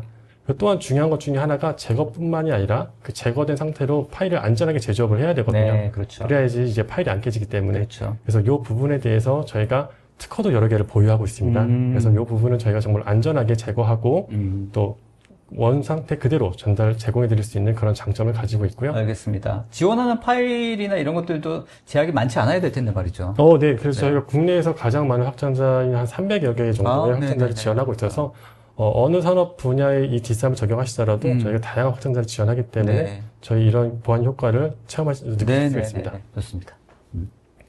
네. 그리고 이제 이런 액티브 컨텐츠를 왜 제거를 해야 되는지에 대해서 의문을 가지시고 계신 분들이 계세요. 네. 우리는 매크로를 통해서 잘 업무도 보고 있는데 OLE는 연결해서 잘 업무를 보고 있는데 왜 굳이 제거를 해야 되냐? 네. 근데 이제 한번 보시게 되면은 네. 문서에서 기본적으로 제공되는 매크로나 자바스크립트, 뭐 DDE 이런 것들은 업무에 사용된다고 하게 되면은 굉장히 업무 효과를 향상시킬 수가 있는데요. 네. 이런 것들이 악용된다고 하게 되게 되면은 굉장히 크리티컬하게 동작을 할 수가 있습니다. 그렇죠. 사용자 모르게 추가적인 파일을 다운로드 받거나 암호화를 시키거나 그런 것들을 이용할 수 있기 때문에 제로 트러스트 보안 철학에 기반해서 이런 위협들을 원천적으로 제거를 해야지만 기업이 보다 더 안전한 이메일 업무 환경을 구성하실 수가 있습니다. 기본적으로 CDR을 거치게 된 복원된 파일은 저런 해당된 매크로라든지 이런 것들 이제 사용할 수는 없는 거죠, 그러면? 네, 맞습니다. 그리고 또한 저희가 지금 한 가지 계획하고 있는 것 중에 하나가 지금 단계에서는 원천적으로 제거를 하고 있지만 저희가 그런 사용자가 등록한 매크로나 그런 스크립트 같은 것들은 예외 처리할 수 있는 기술들도 이미 가지고 있습니다. 다만 아직 저희 DCM에 적용을 하진 않았거든요. 네네네. 적용할 계획도 가지고 있기 때문에 네. 추후에는 좀 더 편하시게 이런 무해화 기술을 사용하실 수가 있습니다. 알겠습니다. 네, 다음은 이제 이런 첨부 파일이 이메일로 통해 들어왔었을 때 이제 어떻게 처리가 되고 그런 과정들 로그로 남기는지 그런 저희 화면을 통해서 좀 더 자세하게 말씀드리겠습니다. 네. 사용자는 이제 이런 매크로가 포함된 첨부 파일을 받으실 텐데요. 그랬었을 때 D3에서는 바로 그 메일에 대해서 분석을 시작합니다. 그래서 이제 파일 스캔을 통해서 구조 분석을 하고 액티브 컨텐츠를 분석을 해서 어떤 액티브 컨텐츠를 제거를 해야 되는지 어떤 방식으로 제거를 해야 되는지 그런 방식들을 바로 알고리즘 통해서 바로 적용을 합니다. 그래서 깨끗하게 제거를 한 다음에 파일을 이제 안전하게 재조합해서 사용자는 파일을 확인했었을 때 이 파일에 원래 매크로가 있었는지 아닌지도 구분하기 힘들 정도로 네. 깨끗하게 해서 저희가 사실 사용자에게 그런 접근 자체를 못하게 만들어주는 게 중요하다고 생각합니다. 네, 맞습니다. 네. 단순히 차단하고 제한한다고 하게 되면 또 그걸 사용자가 또 풀어서 또 네. 실행하시는 경우가 또 왠지 또 종종 누르고 있더라고요. 싶거든, 매크로. 네, 맞습니다. 뭐가 되는지. 뭔가 숨겨진 것들을 뭔가 보고 싶어 하시는 분들이 심리가 계시더라고요. 있거든요. 네. 맞습니다. 그런 위협들을 원천적으로 제거하는 그런 기술이라고 보시면 될 것 알겠습니다. 같습니다. 이 CDR 기본의 컨셉은 알겠는데, 이게 실제로 이렇게 변환하고 제거하고 다시 복원하는 과정에 시간이 좀 많이 걸리거나 이러면 또 좀 문제가 있을 것 같기도 하고 네. 불편할 것 같기도 한데 실제로 이 실행하는 시간은 어떻습니까? 네, 이 과정이 되게 복잡하게 느끼셔서 되게 네. 시간이 오래 걸린다. 네. 그렇게 되면 이제 메일 서비스에 영향을 줄 수 있어서 네, 걱정하시는 부분들이 계시는데 네. 실제로 저희가 이 파일 하나를 무해화하는 데 있어서 평균적으로는 0.5초 정도 0.5초요? 네, 그 정도 5초가 시간도- 아니라? 네. 네. 그렇기 때문에 메일 서비스를 사용하시는 데 있어서 전혀 불편함 없이 알겠습니다. 기술을 적용하실 수가 있습니다. 알겠습니다. 여기 평균 무해와 소요 시간이라고 되어 있네요. 네, 0.034초 정도 해소가 되고 있습니다. 0.5초, 0.03초. 네. 네. 1초 미만이면 사실 크게 문제도 없습니다. 네. 그리고 이제 메일 자체가 실시간 프로토콜이 아니기 때문에 네. 바로 들어오지 않더라도 그렇죠. 네, 그래서 늦게 온다 아. 생각 못 하시는데 실제로도 저희가 처리하는데 시간이 1초 미만이기 때문에 알겠습니다. 일단 시간적인 문제는 전혀 없을 것 같고요. 네. 우회화 과정을 통해서 복원됐을 때 실제로 그 파일의 그 오리지널리티는 네. 복원이 제대로 되어야 될 텐데 말이죠. 네, 맞습니다.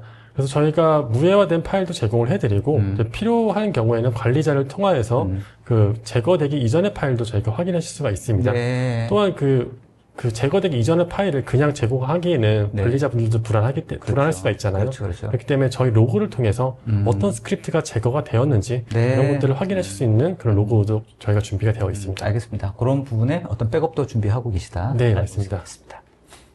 네. 다음은 저희가 이제 암호 압축된 첨부 파일에 대해서 분석하는 프로세스를 소개해드리는 부분입니다. 실질적으로 이제 암호 압축된 것들은 이제 기업에서는 일반적으로 차단을 해버리시거나 아니면 그냥 바이패스 해버리시는 경우들이 있거든요. 네. 그래서 이제 보안의 사각지대로 여겨져 왔었는데요. 네. 이런 부분들을 악용해서 해커들도 이제 공격을 하기 때문에 네. 이런 부분에 있어서 보안이 절대적으로 필요합니다. 그렇기 때문에 저희 D3에서는 사용자 입력 프로세스를 적용을 해서 네. 그런 패스워드를 입력하고 파일을 분석할 수 있는 그런 프로세스를 제공해드리고 있습니다. 네. 그래서 단순히 암호 입력만 하는 것이 아니라 저희가 사용자 인증을 거치게 되면은 어떤 메일이 왔고 누구로부터 왔고 어떤 첨부 파일이 있는데 이것들에 대해서 패스워드를 입력을 해달라라는 안내 메일을 보내게 되고 입력해주는 동시에 저희가 파일을 분석을 해서 안전하게 저희가 파일을 전달해드리고 있습니다. 알겠습니다. 단순하게 저런 어떤 문제가 있는 것들을 삭제하는 게 아니라 네. 판단을 할 수 있도록 네, 맞습니다. 그런 부분들에 대한 보안의 프로세스를 추가하는 거군요. 네, 맞습니다. 기존 보안 솔루션, 타 보안 솔루션 같은 경우에는 이제 본문 내에 있는 뭐 패스워드로 추측되는 부분들을 이제 발췌를 해서 자동적으로 대입하는 부분도 사용하셨었는데요. 네. 이제 그 부분도 해커들이 알고 있습니다. 그래서 네. 한 메일 내에 암호된 첨부 파일이랑 패스워드를 같이 주지를 않더라고요. 아, 그래요? 네. 메일을 따로 해서 주거나 네. SNS나 이런 것들 통해서 별도로 암호를 주기 때문에 네. 그런 보안 시스템을 우회를 할 수가 있기 때문에 아. 저는 그런 것들도 생각을 해서 네. 조금은 불편할 수 있지만 네. 이런 프로세스를 통해서 원청적으로 대응할 수 있는 체계를 도입하였습니다. 알겠습니다. 관련된 보안 솔루션의 어떤 어프로치도 점점 스마트해져야 됩니다. 네, 맞습니다. 그 해커들이 똑똑해지는 만큼 네. 그 보안 기업도 그에 따라서 발맞춰야 된다고 생각합니다. 참 할 일 많습니다. 네. 알겠습니다. 네. 네, 다음은 저희가 내부 메일 보안에 대해서 말씀드리겠습니다. 아까 말씀하셨던? 네네. 그 기존의 이제 이메일 보안 제품 같은 경우에는 저희가 SEG라고 해서 시큐어 이메일 게이트웨이라고 얘기를 합니다. 한마디로 그 앞단에 위치를 해서 외부에서 내부로 들어오는 메일에 대해서 보안을 하겠다라는 내용인데요.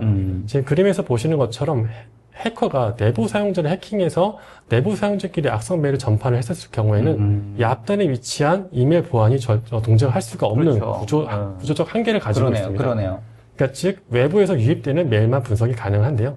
저희 M365에 저희 DCM을 적용하시게 되게 되면 그래프 API를 통하여서 사용자의 받은 편지함 자체를 보호를 하기 때문에 외부에서 내부로 들어온 메일이든 내부 사용자가 감염돼서 내부 사용자한테 전파를 하든 두 가지 유형에 대해서 모두 다 대응이 가능합니다. 그래서 이런 알겠습니다. 구조적인 강점을 가지고 있습니다. 그럼 기존의 그 이메일 게이트웨이는 불필요한 건가요?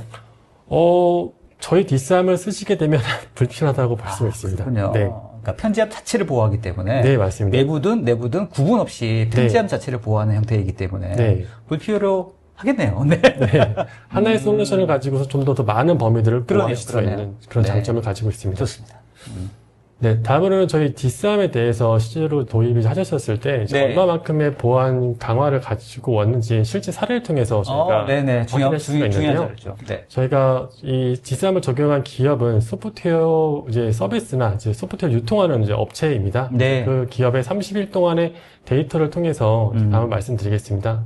그래서 해당 기업은 이제 한 달 동안에 내 외부 포함해서 한 26만 건 정도의 메일을 가지고 계시더라고요. 그 중에서 내부 메일이 절반이 넘는 15만 건 정도가 내부 메일로 확인됩니다. 실제 내부적으로 엄청나게 많이 사용하고 네. 있네요. 데이터를 보니까. 그래서 이 데이터만 보시더라도 절반 이상인데요? 그죠? 네. 그렇기 때문에 외부에서 들어오는 메일뿐만 아니라 내부에서 이루어진 메일도 보안이 필요하다는 것을 좀 추가적으로 얘기를 해주고 있는 부분입니다. 이 데이터를 보니까 확실히 내부 관련된 메일들도 체크해야 되는 게 필요성이 확실히 보이네요. 네, 맞습니다.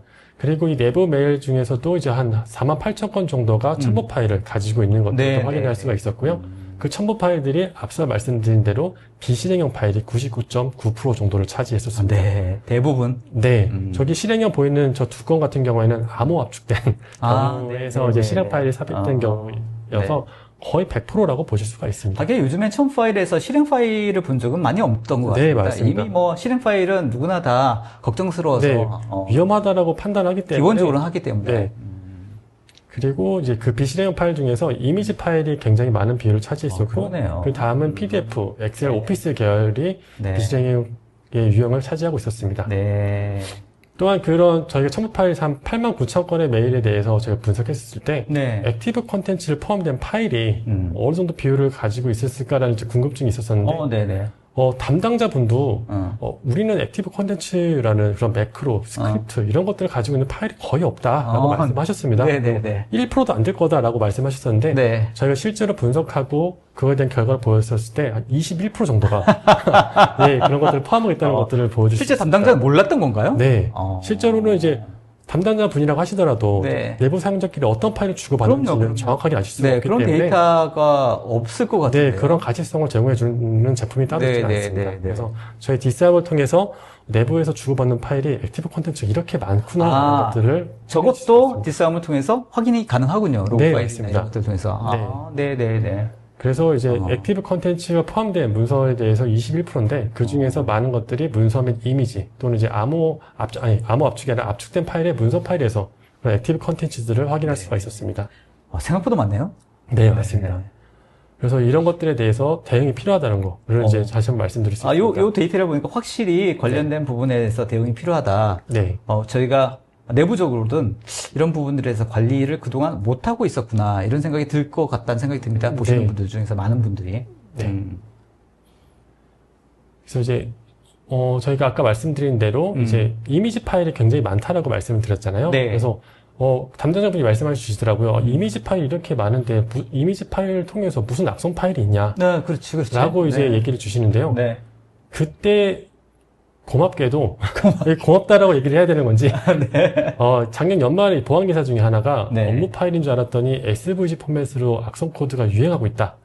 SVG 포맷이 이미지 파일의 유형 중에 하나입니다. 그렇죠. 네, 맞습니다. 이런 기사를 제가 보여드렸어요. 네. 이미지 파일로도 얼마든지 악성 파일이 돌아다닐 수가 있다. 네. 보였을 때 정말로 이런 것들이 정말 저것도 필요하다. 가능하구나. 네. 그래서 앞서 말씀드리는 것처럼 이메일 보안을 강화를 해야 되는데 네. 어느 부분을 강화를 해야 되는지 이런 것들에 대해서 잘 인지를 못 하시는데 저희 DCM을 통해서 결과를 보시게 되면은 이 부분에 우리가 초점을 맞춰서 이메일 보안을 강화해야 된다는 것들을 알겠습니다. 아실 수가 있습니다. 야, 다른 것보다도 이것부터 먼저 도입을 해야겠다는 생각이 드네요. 정말 저도 진짜 업무를 많이 하고 있습니다만 이미지 파일은 진짜 수도 없이 왔다 갔다 하고 있거든요. 네, 맞습니다. 그리고 이미지 파일은 아무 생각 없이 다 오픈하거든요. 네. 네. 실행될 게 없기 때문에 네, 그게 문제가 있을까? 네. 용량도 작고. 근데 그것들을 통해서도 얼마든지 악성 코드 위협이 될 수가 있습니다. 알겠습니다. 하기야 이제는 누구도 믿을 수 없는 세상이 네, 되어서 말이죠. 말 그대로 제로 트러스트입니다. 네네. 본인도 의도하지 않게 관련된 부분들이 또 이런 악성 코드가 들어가 있을 수도 있고 네. 이미지 파일도 저렇게 쉽게 감염될 수 있다. 네, 맞습니다. 경각해야 될 포인트라고 생각됩니다. 네. 네. 이제 마지막으로 이제 네 가지를 이제 중점적으로 말씀드리겠습니다. DSAM은 이제 제로 트러스트를 기반한 이제 강력한 보안 기능을 가지고 탑재해 있습니다. 그래서 네. 이 기능을 통해서 메일 보안 환경을 좀 더 안전하게 만들어줄 수 있고요. 그리고 저희가 그래프 API를 사용했기 때문에 쉬운 연동과 그리고 내부 메일까지도 보안이 가능하기 때문에 네. 전방위적으로 위협에 네. 대응할 수 있는 강점을 아까 그 가지고 내부 있습니다. 메일의 어떤 빈도수라든지 중요성에 대해서는 아까 여러 가지 데이터로 확인해 준 바가 있으시죠? 네, 맞습니다. 그리고 또한 저희가 보안 사각지대 그리고 암호 압축된 첨부 파일에 대해서도 대응할 수 있는 사용자 입력 프로세스를 제공하기 때문에 보안 사각지대까지 같이 해결하실 수가 있고요. 네. 그리고 또 이거 ICS 방식이 적용되어 있기 때문에 MX 레코드 그런 수신 커넥터 변경 없이 쉽고 빠르게 연동할 수 있는 그런 네 가지 장점들을 가지고 있습니다. 알겠습니다.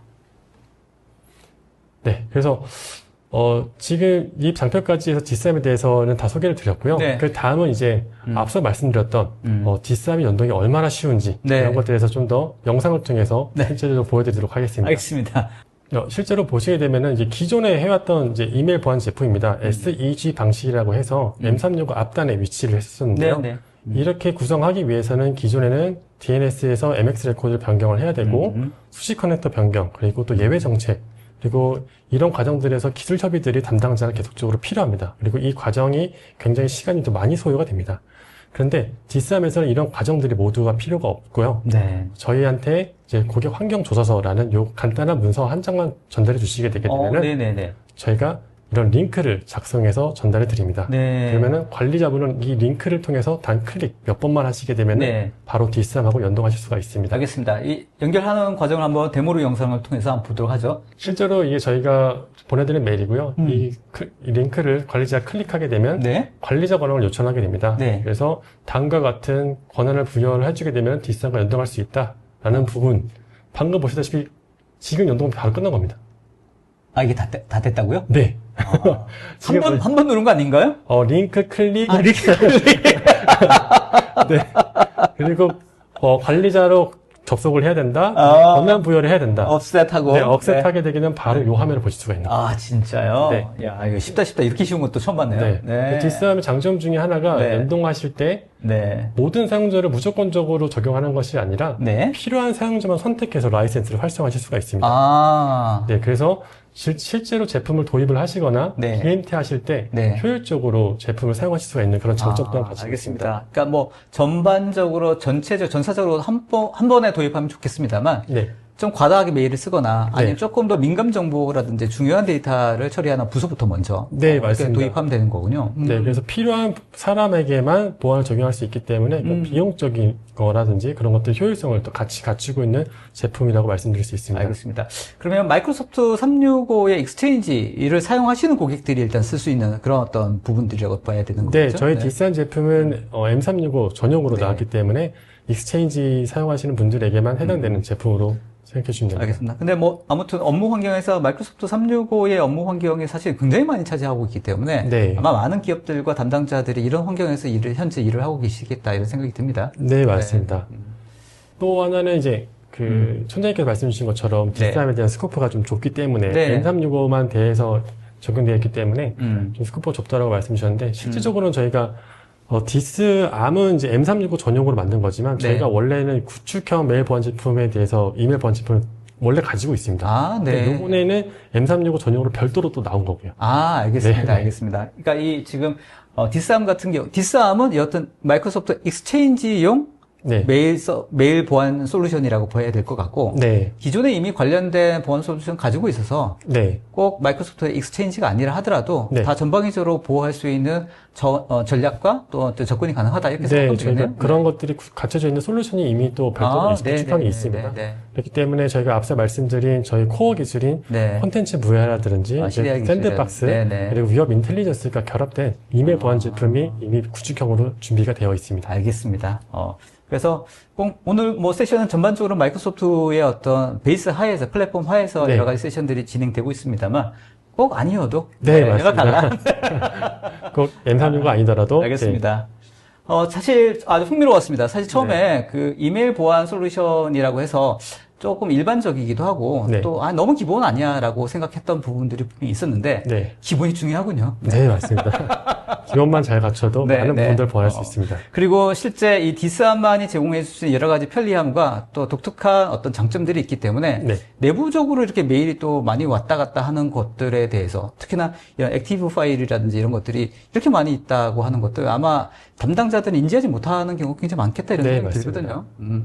그래서 디스함을 한번 이렇게 쉽게 적용해 보실 수 네. 있기 때문에 한번 적용해 보시게 되면은 네. 내부에서 어떤 파일들이 왔다 갔다 하는지 네. 바로 가실 수 이거 뭐 POC도 너무 쉽겠다 이런 생각이 들어요. 네, 맞습니다.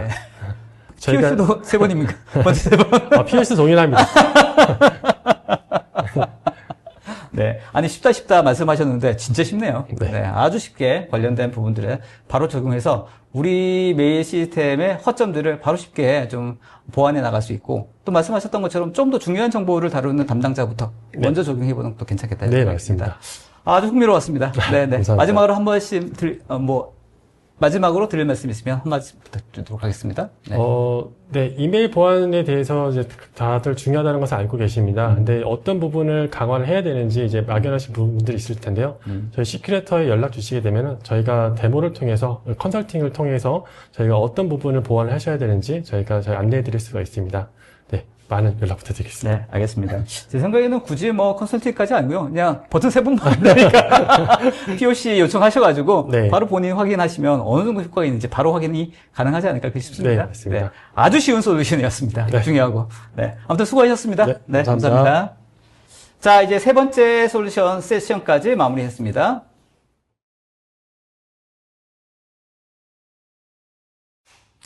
자, 오늘 웨비나 끝까지 참여해 주신 여러분 감사합니다. 개인적으로 굉장히 흥미로운 세션들이 아니었나 싶습니다. 마이크로소프트의 최근에 코파일럿에 대한 업데이트와 그리고 마이크로소프트는 보안 회사라고 하는 메시지까지 아주 흥미로웠고요. 그리고 메일 보안에 관련된 부분들을 우리가 어떻게 강화할 것인지에 대한 세션들도 아주 흥미로웠습니다. 관련된 내용들에 대해서 궁금증이나 추가적인 제의사항과 또 질문사항들이 있으시면 또 문의하기를 통해서 요청 주시면 감사하겠습니다. 지금 설문조사 참여 안내 오픈되어 있습니다. 관련된 QR코드를 통해서 참여해 주시면 관련된 분들 추첨해서 좋은 경품도 드릴 예정으로 있으니까 많은 참여 부탁드리도록 하겠습니다. 자, 오늘 웨비나 끝까지 참여해 주신 여러분 감사합니다. 다음에 더 좋은 내용으로 디모어 웨비나 준비하도록 하겠습니다. 좋은 오후 보내시고 다음에 디모어 웨비나로 또 인사드리도록 하겠습니다. 감사합니다.